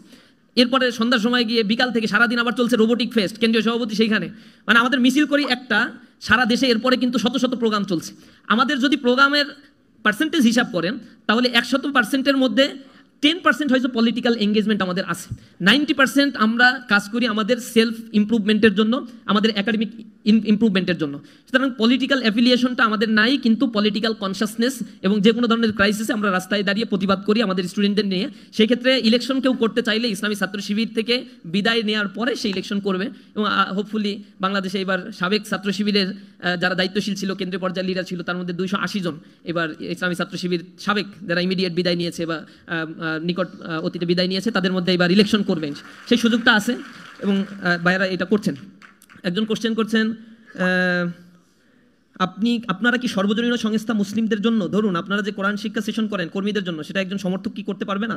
কর্মী হওয়া জরুরি কেন? নিজ আগ্রহ থেকে যারা শিখতে চায় তারা কর্মী না হয়েও কি ইসলাম চর্চা করতে পারে না আপনাদের সাথে? এই সুযোগটা করলে সুবিধা হতো। অনেকটা ট্যাগিংয়ের ভয়ে সংগঠনে যুক্ত হয় না, তবে ইসলামকে জানতে শিখতে চাই তাদের জন্য সুযোগ তৈরি করা গেলে ভালো হতো। আমাদের প্রোগ্রামগুলো এগুলো ওয়ার্কারদের জন্য লিমিটেড কিছু প্রোগ্রাম আছে, অ্যাসোসিয়েটদের জন্য নির্ধারিত প্রোগ্রাম আছে। এর বাইরে সকল প্রোগ্রামগুলো উন্মুক্ত। সবেদারি প্রোগ্রাম যেটা আমরা নৈশ ইবাদত করি, কিয়ামুল লাইল করি, এগুলো সবাই পার্টিসিপেট করতে পারে। দারসুল কোরআন করি, সবাই পার্টিসিপেট করতে পারে। এবং আমাদের আরও যে সমর্থকদের নিয়ে সাধারণ সভা, স্টাডি সার্কেল, আরও অনেক অনেক প্রোগ্রাম রয়েছে, এগুলোতে সকলেই আসলে পার্টিসিপেট করতে পারে। তো আপনিও পার্টিসিপেট করবেন, এতে কর্মী হওয়া জরুরিয়াত না। আমরা সকলের জন্য এই জাতীয় তারবিয়াত প্রোগ্রামগুলো উন্মুক্ত রাখি। ইসলামী ছাত্র শিবির করলে BCS ক্যাডারে চাকরি পাওয়া যায় কিনা বা চাকরি ভেরিফিকেশন বাদ দিয়ে দেওয়া হয় কিনা? আওয়ামী লীগের আমলে তো এটা বাদ দিত, আমিও আই এম অলসো সাফারার, কিন্তু এখন আর এই প্রবলেমটা নাই। তবে আওয়ামী লীগের আমলেও যে আমাদের ভাইরা BCS-এ জয়েন করেনি, বিষয়টা এরকমও না। এখনও আমাদের বডিতে আছে 2 জন, একজন জয়েন করবেন 15 তারিখে, আজকে কয় তারিখ? 14, কাল পরশু হয়তো জয়েনিং আছে সেক্রেটারিয়েট বডিতে। আরেকজনের হচ্ছে ভাইবা চলছে, ভাইবা দিয়েছে, জয়েন করবে হয়তো। তো কেন্দ্রীয় সেক্রেটারিয়েট বডি থেকে যদি BCS-এ প্রতি বছরই 2 জন 4 জন করে জয়েন করতে পারে, তাহলে আপনাদের তো প্রবলেম হওয়ার কথা না। এরকম তো সারা দেশে হাজার হাজার ভাইরাই ইসলামী ছাত্র শিবির করছে, জয়েন করছে, এতে প্রতিবন্ধকতা হওয়ার কিছু নাই এবং এগুলো অ্যাভেলেবেল করতে পারছে। ইসলামী ছাত্র শিবিরের সাথে নাকি রাজনৈতিক কোনো সম্পর্ক নাই, তাহলে কিছু কিছু জায়গায় ইসলামী ছাত্র শিবির কেন গোপন কার্যক্রম চালায়, অন্য রাজনৈতিক দলে চক্ষুশীল হয়? রাজনৈতিক কোনো সম্পর্ক তো নাই, আমরা স্টুডেন্ট অর্গানাইজেশন, স্টুডেন্টদের নিয়ে কাজ করি। আমাদের বক্তব্য হচ্ছে we are not only so call traditional student political organization. আমরা শুধুমাত্র তথাকথিত ছাত্র সংগঠন না, আমাদের এখানে মোরাল স্পিরিচুয়াল ডেভেলপমেন্ট, একাডেমিক ডেভেলপমেন্টের একটা কম্বিনেশন থাকে। সো আমরা এটাকে বলি this is an universal institution. এই ইনস্টিটিউশনে আসলে আপনার সব কিছুর একটা কম্বিনেশন জানতে পারবেন। এখন বিভিন্ন জায়গায় গভর্নমেন্টের পক্ষ থেকে ছাত্ররা শিক্ষার্থীদের পক্ষ থেকে দাবি উঠিয়ে ছাত্র রাজনীতি নিষিদ্ধ রেখেছে। ছাত্র রাজনীতি স্টুডেন্টের ওপিনিয়নকে আমরা সবসময় রেসপেক্ট করি। এবং ঢাকা ইউনিভার্সিটিতে যখন আমাদেরকে বিসি প্রবিসি সহ সবাইকে ডেকেছিল, সব ছাত্র সংগঠন একসাথে হয়ে কথা বলেছিল যে আমাদের হলগুলোতে পলিটিক্স করতে দিতে হবে। আমরা বলেছিলাম, শুধুমাত্র আমরাই বলেছিলাম, একমাত্র ইসলামী ছাত্র শিবিরই সেই সময় বলেছিল যে আমরা স্টুডেন্টের পারসেপশনের বাইরে গিয়ে কোনো কিছু করতে রাজি না। স্টুডেন্টের মুখোমুখি ইসলামী ছাত্র শিবিরকে দাঁড় করানোর কোনো চক্রান্ত আমরা মেনে নিব না। হলগুলোতে আপনারা ভোট দেন, ইমেইলে স্টুডেন্টের মতামত জানতে চান, সকলের ইন্ডিভিজুয়াল ইমেইল রয়েছে। হলের প্রভোস্ট এই কাজটা এক রাতের মধ্যে করতে পারবে। যদি স্টুডেন্টরা মত দেয় হলগুলোতে স্টুডেন্ট পলিটিক্স চলবে, তাহলে ইসলামী ছাত্র শিবির একদিনের ব্যবধানে কমিটি দেওয়ার সক্ষমতাও রাখে। কিন্তু স্টুডেন্টরা যদি না চায় স্টুডেন্ট পলিটিক্স হলে চলবে না, যা করবা বাইরে করবা, তাহলে স্টুডেন্টের পারসেপশনের বাইরে গিয়ে কোনো ধরনের পলিটিক্যাল অ্যাফিলিয়েশন ইসলামী ছাত্র শিবির করবে না। জোরপূর্বক কাউকে স্টুডেন্ট অর্গানাইজেশন আমরা করাতে চাই না। আমরা চাই আমাদের কর্মের মাধ্যমে স্টুডেন্টদেরকে আমাদের ভ্যালুসগুলো পৌঁছে দেওয়ার জন্য। এবং আমরা 5 আগস্টের পরে বারবার বলেছি আমাদের ক্যাম্পাসগুলো হবে মার্কেট প্লেস অফ ভ্যালুস। এখানে আমাদের ভ্যালুস নিয়ে আমরা যাব, স্টুডেন্টরা এগুলো যাচাই বাছাই করবে, ভালো লাগলে অ্যাকসেপ্ট করবে, ভালো না লাগলে রিজেক্ট করবে। দেয়ার মানে তাদের অপিনিয়নগুলো তারা দিবে এবং তাদের এই রাইটসটা রয়েছে এই বাংলাদেশে। একজন প্রশ্ন করছেন কে কোন মাযহাব মানলো বা আহলে হাদিস যিনি যে তরিকা আছে এগুলো কি ইসলামী ছাত্র শিবির বাধা দেয়? ইসলামী ছাত্র শিবির সকল স্কুল অফ থট যেগুলো রয়েছে, ইসলামিক স্কুল অফ থট, এগুলো যে যেটা মানতে পারে এটা নিয়ে আমাদের কোনো আপত্তি নাই। তবে কেউ যদি বলে আমি লা মাযহাবী, এই ক্ষেত্রে আমরা কিছু আপত্তি করি যে লা মাযহাবী হলে তোমাকে তাকলিদ করার ক্ষমতা থাকতে হবে, ইস্তেহাদ করার ক্ষমতা থাকতে হবে। যদি তোমার ইস্তেহাদি ক্ষমতা না থাকে, তাকলিদি ক্ষমতা না থাকে, তাহলে লা মাযহাবী বলে মহাপণ্ডিতগিরি তোমার করার কোনো প্রয়োজন নাই। ইসলামিক স্কলারলাই শুধুমাত্র বলতে পারে যে আমি কোনো মাযহাব মানি না, দরকার নাই মাযহাব। মাযহাবের প্রতিষ্ঠা হয়েছে তো রাসূলের ওফাতের অনেক পরে, 70-80 বছর পরে গিয়ে এসে। এখন এই সময়গুলোতে সাহাবারা কোন মাযহাব মেনেছে? হানাফি মাযহাব, হাম্বলি, মালিকি, শাফি, এই স্কুল অফ থট তো অনেক পরে আবিষ্কার হয়েছে বা তৈরি হয়েছে। এবং এই স্কুল অফ থট যারা তৈরি করেছেন, ইমাম আবু হানিফা লক্ষ লক্ষ হাদিস তিনি জানতেন, তবে অনেক হাদিস যে তিনি জানতেন না এটাও সঠিক। তবে তার পরবর্তীতে তারা স্কুল অফ থট ধরে যারা কাজ করেছে তারা কিন্তু তার মতবাদ বা যে চিন্তাগুলো তিনি সেখানে লিখে গিয়েছেন সেগুলো আবার রিসাপল করেছে। সুতরাং মাযহাবগুলো হচ্ছে দীর্ঘ চিন্তা গবেষণার একটা ফসল। এখন কোনো ব্যক্তি যদি কোরআন এবং হাদিস, রাসূল তো বলেছেন তারাকতু ফীকুম আমরাইনি লান তাদুল্লু মা তামাসসাকতুম বিহিমা কিতাবাল্লাহ ওয়া সুন্নাতার রাসূল, তোমাদের কাছে আমি দুইটা জিনিস রেখে যাচ্ছি। বিদায় হজের ভাষণে লাস্ট আল্লাহ রাসূলের স্পিচ ছিল, তো আমরা তোমাদের কাছে দুইটা জিনিস রেখে যাচ্ছি, যতক্ষণ পর্যন্ত এই দুইটা জিনিস তোমরা আঁকড়ে ধরতে পারবা ততক্ষণ পর্যন্ত তোমরা পথভ্রষ্ট হবে না। তার মধ্যে বলা হয়েছে কিতাবাল্লাহ, সুন্নাতুর রাসূল, কোরআন এবং হাদিস, এই দুইটা তোমরা আঁকড়ে ধরো। এখানে কিন্তু বলা হয়নি যতক্ষণ পর্যন্ত শাফিঈ মাযহাব, হানাফি মাযহাব, মালিকি মাযহাব এগুলো ধরে রাখতে পারবা ততক্ষণ পথভ্রষ্ট হবে না। এটা সত্য কথা। কিন্তু সাহাবা আজমাইন যারা ছিল তারা কোরআনের গভীর জ্ঞান রাখতেন, হাদিস সম্বন্ধে তাদের নলেজ আছে। আমাদের জীবনে হাদিস যা পড়ি, অনেকে এমন আছে যে বুখারী শরীফে যে হাদিস 3-4 হাজার হাদিস আছে তাকরার বাদ দিয়ে, এই 4,000 হাদিসও জীবনের শেষ প্রান্তে এসে বেলাভূমিতে এসে একবারও পড়ার সুযোগ হয় না, এরকমও তো আছে। অথচ হাদিস তো লক্ষ লক্ষ হাদিস, সিয়াসিত্তার মধ্যে যে হাদিস আছে, এর বাইরেও অন্য অন্য যে গ্রন্থ আছে, মুসনাদ গ্রন্থ, মুসনাদে আহমদ ইবনে হাম্বল, মুসনাদে আবু বকর ইবনে শাইবা থেকে শুরু করে বিশাল বিশাল হাদিসের গ্রন্থগুলো রয়েছে, এগুলো তো আমরা পড়ি না। সহিহ হাদিসের গ্রন্থই শেষ করতে পারি না। এরপরে যেগুলো আছে কিছুটা দঈফ হাদিস রয়েছে, হাসান হাদিস রয়েছে, বা অন্য অন্য হাদিস আরও তো অনেক হাদিসের পার্টিকেল রয়েছে, সেগুলো যদি আমরা না পড়তে পারি আর আমি বলি আমি কোরআন মানি, আমি আহলুল কোরআন, আমি হাদিস মানি না, আমি হচ্ছে কোরআন হাদিসে যা পাই তাই পড়ি, এর বাইরে আর কিছু মানি না, এগুলো ইসলামিক স্কলাররা বা পণ্ডিতরা বলতে পারে। যদি আমরা এই তাকলিদি ক্ষমতার অধিকারী হই, ইজতিহাদি ক্ষমতা আমার থাকে, তাহলে মাযহাব মানার দরকার নেই। ইসলামী ছাত্র শিবিরে যদি কেউ আহলে হাদিস আসে আমরা অ্যাপ্রিশিয়েট করি, হাম্বলি মাযহাব মেনে আসলে অ্যাপ্রিশিয়েট করি, আমাদের এখানে কোনো বাধা নাই। আমরা হচ্ছে স্টুডেন্ট অর্গানাইজেশন, যে কোনো থট নিয়েই এখানে এসে কন্টিনিউ করতে পারে, এতে আমাদের কোনো আপত্তি নেই। ইসলামে তো গণতন্ত্র হালাল না, তাহলে গণতন্ত্রের মধ্যে থেকে ইসলামী দল করা কতটুকু হালাল? গণতন্ত্র যে হালাল না, এটা হারাম, এটার জন্য কোরআনের তো আয়াত থাকতে হবে। হারাম তো আপনি আমি নিজের মতো করে সাব্যস্ত করতে পারবো না। আবার কোরআন হাদিসের মধ্যে নাই ইজমা এবং কিয়াসের দ্বারস্থ আপনার তো হতে হবে, ইজমাউস সাহাবা অথবা কিয়াসুল উম্মা। এখন উম্মায়ের কিয়াসও নাই, ইজমাউস সাহাবাও নাই, আপনি এটাকে বাদ দিলেন কিভাবে? ডেমোক্রেটির যে ওয়েস্টার্ন ডেমোক্রেটিক সিস্টেম, ওয়েস্টার্ন পশ্চিমা ডেমোক্রেসির কথা বলছি, ডেমোক্রেসি তো ফাংশনাল না, পশ্চিমা ডেমোক্রেসি নিজেদের মতো করে করে। গাজায় তাদের ডেমোক্রেসি এক ধরনের, পাকিস্তানের জন্য এক ধরনের, বসনিয়া চেসনিয়ার জন্য এক ধরনের ডেমোক্রেসি তারা মানে, আফগানিস্তানের জন্য এক ধরনের ডেমোক্রেসি, নিজের দেশের জন্য এক ধরনের ডেমোক্রেসি, বাংলাদেশের জন্য এক ধরনের democracy. Democracy is not ideology, it's not ideology, it the process. আমরা শুধুমাত্র এটাকে প্রসেস মনে করি। এর ভিতরে আকীদাগত একটা বিষয় সংযোগ করা হয়েছে যেটাকে আমরা ডিনাই করি, রিজেক্ট করে দিই, এবং এটা প্রকাশ্যেই আমরা বলে থাকি। এই জিনিসটা আপনাকে বুঝতে হবে। ওয়েস্টার্ন ডেমোক্রেটিক ফিলসফি, এটা যেটা বলা হয়েছিল of the people, by the people, for the people, it's absolutely right. জনগণের দ্বারা জনগণের শাসিত, জনগণের সরকার হবে। ইসলামও তাই বলে, কল্যাণ রাষ্ট্রের কনসেপ্টটাও হচ্ছে একই রকম। তাহলে এই ডেমোক্রেটির ফিলসফিটা কোথা থেকে আসছে? সেকেন্ড ওয়ার্ল্ড ওয়ারের পরে সারা পৃথিবীব্যাপী এক্সপ্যান্ড হয়েছে, কোল্ড ওয়ারের পরে। এটা কখন লার্জ হয়েছে? যখন 1945 সালে সেকেন্ড ওয়ার্ল্ড ওয়ার শেষ হয়ে গেল, পৃথিবী ইউনিপোলারাইজেশন হলো। ইউনিপোলারাইজেশনের মধ্য দিয়ে ব্রিটেন উড সম্মেলন ডেকে সেখানে IMF তৈরি করলো, IDA তৈরি করলো, ওয়ার্ল্ড ব্যাংক তৈরি করলো। সেখানে এই যে ওয়াশিংটন ডিসিতে একটা বড় পাওয়ারকে কুক্ষিগত করে সারা পৃথিবীকে তারা তাদের অধীনস্থ করার জন্য চেষ্টা করলো, ডলার ছাপলো এবং ডলারের অধীনে ইকোনমিকে কুক্ষিগত করে ফেললো। ওয়ার্ল্ড ব্যাংকে তখন সোনার এগেইনস্টে ডলার ছাপার সিস্টেম বন্ধ করে দিল। সেখানে তারা কিছু ডিজিট আর কিছু মানিটারি পলিসি তারা গ্রহণ করলো। এই মানিটারি পলিসির আন্ডারে সারা পৃথিবীর ইকোনমিককে তারা নিজেদের অধীনে নিয়ে আসলো। সেকেন্ড ওয়ার্ল্ড ওয়ারে আমেরিকার একটা কন্ডিশন ছিল, পৃথিবীতে যত কলোনি আছে কলোনিগুলোকে ডিসেন্ট্রালাইজ করে দিতে হবে। কিন্তু আনফরচুনেটলি এর মধ্যে ছিল শুভঙ্করের ফাঁকি। কলোনিকে ডিসেন্ট্রালাইজ করে দেওয়া মানেই হচ্ছে আমার দেশের অর্থাৎ বাংলাদেশ, পাকিস্তান, শ্রীলঙ্কা, মালয়েশিয়া, মালদ্বীপ বা এইসব দেশগুলো, অথবা ইউরোপের যে দেশগুলো ডিসেন্ট্রালাইজ হয়ে যাবে, অথবা আফ্রিকার যে দেশগুলো Morocco, Senegal, Mauritania, Ethiopia, Eritrea বা এই দেশগুলো যখন ডিসেন্ট্রালাইজ হয়ে যাবে, দেন it's money, lot of money. তো মানি আসবে কোথা থেকে? ইউরোপ তো দ্বিতীয় বিশ্বযুদ্ধের পরে পঙ্গু হয়ে আসে। তখন আমেরিকা বলছে যে no problem, we have World Bank, we have IMF, we can suggest you how can you utilize your money, how can you make a powerful community in your territory। এখন সে এই সুন্দর স্লোগান দিয়ে dollar ছাপলো আর তাদেরকে dollar support দেওয়া শুরু করলো। পৃথিবীতে তখন ইউনিপোলারাইজেশন হয়ে গেল। এখন তারা ঘোষণা দিয়ে দিল যে পৃথিবীতে রাজত্ব করতে হবে, তাহলে আমার রাজত্বের সবচেয়ে বড় হাতিয়ার হচ্ছে অস্ত্র ছাপাই, অস্ত্র তৈরি করতে হবে, সারা পৃথিবীতে অস্ত্র বিক্রি করতে হবে। গ্যাঞ্জাম না বাদাইলে তো আর অস্ত্র বিক্রি করা যায় না। তখন কাব বিন আশরাফের উত্তরসূরি হিসেবে কার্যক্রম শুরু করে দিল তারা। বাজাও যুদ্ধ তখন 20 শতাব্দীতে মেসাকার করেছে সারা পৃথিবীতে। ইসলামের ইতিহাসে দেখবেন রাসূল করিম সাল্লাল্লাহু আলাইহি সাল্লাম 82টা যুদ্ধে অংশগ্রহণ করেছিল।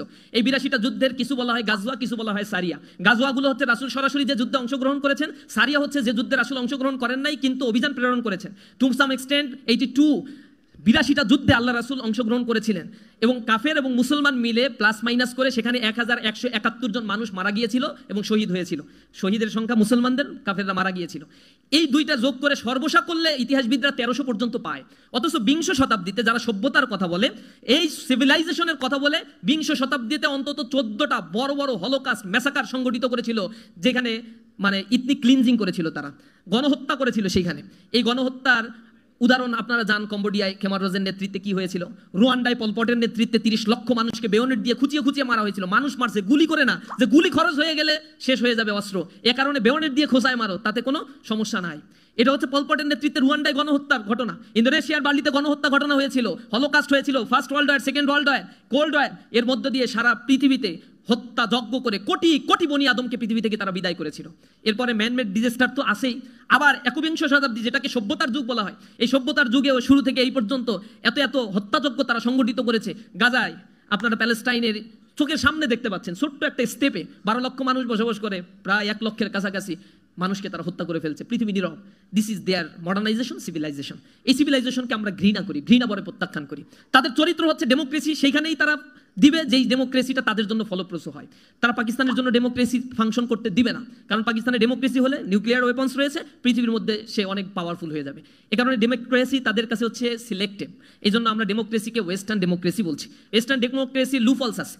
তারা সেকেন্ড ওয়ার্ল্ড ওয়ারের পরে একটা ফিলসফিক্যাল স্ট্যান্ড নিয়ে আসছে যে ডেমোক্রেসি যে মানবে না, ওয়ার এগেইনস্ট টেরর, তারা হচ্ছে টেরর, তাদের বিরুদ্ধে যুদ্ধ ঘোষণা করতে হবে। তাহলে পৃথিবীতে ডেমোক্রেসি না, এবার মারো। আর একটা বিষয়, ইন্টেনশনালি তাদের মিডিয়া কুয়ের মাধ্যমে, মিডিয়া ট্রায়ালের মাধ্যমে বলা হয়েছে যে ডেমোক্রেসি আলেমদের মধ্যে ডিভাইড অ্যান্ড রুলসের পলিসি নাও, আলেমদের মধ্যে বিবাদ তৈরি করে দিতে হবে মুসলিম দেশগুলোতে, তাহলেই কেবল নেতৃত্ব পাওয়া যাবে। তাহলে বিবাদ কিভাবে? আমরা একদিকে বলছি ডেমোক্রেসি মানতেই হবে, না মানলে তুমি সন্ত্রাসী, তোমাকে বোমা মারবো। আর একদিকে বলছি ডেমোক্রেসিতে বলা হয় জনগণ সকল ক্ষমতার উৎস বা মালিক। এই জিনিসটা আলেমরা তোমরা বলবা যে ডেমোক্রেসিতে এইগুলো আছে শিরক, সুতরাং ডেমোক্রেসি হারাম। এই দুইটা মিলাই এরপরে মারবা মুসলমানদেরকে। 56টা মুসলিম দেশ খণ্ড বিখণ্ড করে ফেলতেছে জাতিগত দ্বন্দ্ব, বিবাদ, বিসম্বাদ দিয়ে। এগুলো নিয়েই মুসলমান পড়ে আছে। কবি নজরুল খুব আক্ষেপ করে বলেছিল যে বিশ্ব যখন এগিয়ে চলছে আমরা তখন পিছে, নারী তালাকের ফতোয়া খুঁজছি, কোরআন হাদিস তো সে। নারী তালাক কোথায় হয়, কয় তালাকে, এবার ঘর সংসার ভাঙবে, কোনটা আবার জোড়া দেয়া যায়, এইগুলোর ফতোয়া খুঁজতে খুঁজতে আলেম ওলামাদের জীবন শেষ। অথচ আব্বাসীয় খেলাফতের সময়, খলিফা মামুনের সময়, খলিফা মুনতাসিরের সময়, খলিফা মনসুরের সময় পৃথিবীর জ্ঞান, বিজ্ঞান, দর্শন, কলা, ইতিহাস, সাহিত্য, চিকিৎসা বিজ্ঞান থেকে শুরু করে সর্বক্ষেত্রে মুসলিমরা লিড দিয়েছে। 8ম শতকের ইতিহাস আপনারা পড়ে দেখেন, সেখানে দারুল হিকমা মুসলমানরা তৈরি করেছিল। দারুল হিকমা কি বর্তমানের অক্সফোর্ড বিশ্ববিদ্যালয়ের কনসেপ্টের চাইতো ফ্লারিশ একটা কনসেপ্ট ছিল। এবং এই কনসেপ্টটাকে ধ্বংস করে দেওয়া হয়েছিল হালাকু খান চেঙ্গিস খান যখন বাগদাদ দখল করেছিল। তারা এই দারুল হিকমাকে জ্বালিয়ে পুড়িয়ে ধ্বংস করে দেওয়া হয়েছিল। কর্ডোবা নগরী ক্রুসেডাররা ধ্বংস করে দিয়েছিল, মুসলমানদের অস্তিত্ব ধ্বংস করতে চেয়েছিল। অথচ দারুল হিকমায় যদি কেউ জ্ঞান বিজ্ঞানের চর্চা করতে যেত তাহলে তাকে এত বেশি সম্মানিত করা হতো, বর্তমান সময়ে পৃথিবীর কোথাও এত স্কলারশিপ দেওয়া হয় না। তাকে স্থাবর সম্পত্তি তো দেয়াই হতো, স্ত্রী পরিবার পরিজন নিয়ে শান্তিতে আলিশান জীবনযাপন যাতে করতে পারে এই পরিমাণে অর্থ আব্বাসীয় খেলাফতের অধীনে তাদেরকে দেওয়া হতো। জ্ঞান বিজ্ঞানের চর্চায় তারা এতটাই আগুয়ান ছিল বিধায় তো পৃথিবীর নেতৃত্ব তারা দিয়েছে। কিন্তু মুসলমান যাতে এইদিকে না যেতে পারে, তখন মুসলমানদের মধ্যে সেগ্রিগেট করো, ইসলামের মধ্যে এডুকেশন সিস্টেমটাকে আলাদা করে ফেলো, ইসলামকে ডিমোরালাইজ করে ফেলো, ইসলামকে বলো this is backdated educational system, এগুলো বলে বলে ইসলাম দাড়ি টুপির ব্যাপারে একটা ট্রমাটাইজ সিচুয়েশন তৈরি করে রাখো। This is the part of conspiracy. এই কনস্পাইরেসিটা দীর্ঘদিন ধরে চলে আসছে। এর এগেইনস্টে যদি আমরা এখন দাঁড়াতে না পারি, বোধশক্তি যদি না হয়, আর নিজেরা যদি কোনো কিছু নিয়ে এরকম মারামারি করতে থাকি, পরিবর্তন হবে না। ডেমোক্রেসি কোনো মতবাদ না, মাথায় রাখবেন। এটা মতবাদ হলে তার একটা শেপ থাকবে। জায়োনিজম যে দেশে রয়েছে ইসরায়েলে, তারা পৃথিবীতে তাদেরও নির্বাচন হয়, কিন্তু তারা জায়োনিজম প্রতিষ্ঠা করতে চায়, ডেমোক্রেসি না। পার্শ্ববর্তী রামরাজ্য যারা প্রতিষ্ঠা করতে চায় ভারতে, তারা ডেমোক্রেসি না রামরাজ্য প্রতিষ্ঠা করতে চায়। এখানে আছে বিধানসভা, লোকসভা, এরপরে প্রেসিডেন্সিয়াল গভর্নমেন্ট ফরমেশন আছে কোথাও কোথাও। আমেরিকার ডেমোক্রেটিক সিস্টেম আর এক রকম, পৃথিবীতে এক এক ধরনের সিস্টেম রয়েছে। আপনি ইরানে যান, সেখানে ইসলামিক রিভলিউশন হওয়ার পরে 1979 পর থেকে সেখানে একটা সিস্টেম রয়েছে, সেখানে হচ্ছে প্রেসিডেন্সিয়াল গভর্নমেন্ট সিস্টেমগুলো ফাংশনাল করে, এটাও এক ধরনের ডেমোক্রেসি। সুতরাং ডেমোক্রেসি হচ্ছে কিভাবে নেতৃত্বের পালাবদল হবে তার একটা প্রক্রিয়া। এই প্রক্রিয়া এক এক সময় এক এক ধরনের হতে পারে। যেহেতু ইসলামের নির্বাচনের কোনো সুনির্দিষ্ট পন্থা বা প্রক্রিয়া নাই, এ কারণে শিরকিয়াতের সাথে সামঞ্জস্যপূর্ণ নয় এরকম যে কোনো প্রক্রিয়ায় ক্ষমতা হস্তান্তরের বিধান রয়েছে। এ ব্যাপারে আরো বিস্তারিত আপনাদের নিয়ে একটা সেমিনার করতে পারলে ভালো হতো, কারণ এগুলো রাষ্ট্রীয় কাঠামো কিভাবে পরিচালিত হয়, ইসলামিক রাষ্ট্রের সিস্টেমগুলো কি, সেই জিনিসগুলো আমাদেরকে একটু জানলে আমরা আরো ভালোভাবে বুঝতে পারবো। পৃথিবীতে এ নিয়ে ইসলামিক স্কলাররা অলরেডি হাজার হাজার বই, লক্ষ লক্ষ বই লিখে ফেলছে। এগুলো নিয়ে ডিবেট থাকার কথা না, কিন্তু ইন্টেনশনালি এই কথাগুলো কারা বলে? এক্সট্রিমিস্ট কিছু গ্রুপ আছে যারা নিজেদের পরিচয় দেয় না, আমরা আল কায়দা, আমরা আনসার আল ইসলাম, আমরা আইএস, এই পরিচয় তারা দেয় না, শুধুমাত্র সংশয় সৃষ্টি করতে চায়। সংশয় সৃষ্টিটা হচ্ছে ডেমোক্রেসি খারাপ, এই খারাপ, সেই খারাপ, what's the solution, what's the ultimate solution. তখন তারা বলে না, তাদের কাছে সলিউশন হচ্ছে অস্ত্র নাও, যুদ্ধ করো, বিজয় অর্জন হবে। তো পৃথিবীতে সব অস্ত্র নিয়ে তো বিজয় হয় না।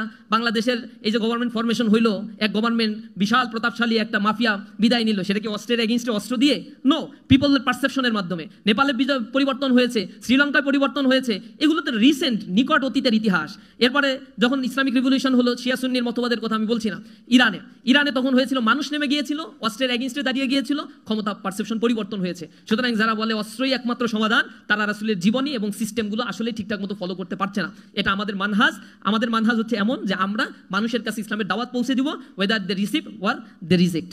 এটা হচ্ছে তারা রিসিভ করতে পারে, রিজেক্ট করতে পারে। অধিকাংশ মানুষ রিজেক্ট করলে আমরা নাই, অধিকাংশ মানুষ আমাদের আইডিওলজি অ্যাকসেপ্ট করলে অবশ্যই সেই জীবন বিধান সে মেনে চলবে। আপনি দেখেন মক্কায় রাসূল করিম সাল্লাল্লাহু আলাইহি ওয়াসাল্লাম ইসলাম কায়েম করতে পারেন নাই কেন? মক্কায় তো আবু বকর রাদিয়াল্লাহু তাআলা ছিল, ওমর রাদিয়াল্লাহু তাআলা ছিল, ওসমান ছিল, আলী রাদিয়াল্লাহু তাআলা ছিল না? এরা তো পরিবর্তিত খলিফা হয়েছে। ওমর রাদিয়াল্লাহু তাআলার সময় তো সারা পৃথিবীর অর্ধজাহান মুসলমানদের অধীনস্থ হয়েছে, এবং ওসমান রাদিয়াল্লাহু তাআলার সময় তো বিশাল একটা খেলাফত মুসলমানরা শাসন করেছে। তাহলে এত প্রভাবশালী একজন ম্যানেজমেন্টের ক্যাপাসিটি সম্পন্ন শাসক কেন মক্কায় এক্সিস্ট থাকা সত্ত্বেও মক্কা থেকে আল্লাহ রাসূলকে পালিয়ে যেতে হলো? কেন সেখানে রিভোল্ট করলেন না? কেন সেখানে অস্ত্র ধরলেন না? এর মূল পারপাসটা, ফাংশনটা হচ্ছে সেখানে পিপলের পারসেপশনটা ইসলামের পক্ষে ছিল না, যার ফলে সাহাবাদেরকে হত্যা করা হয়েছিল।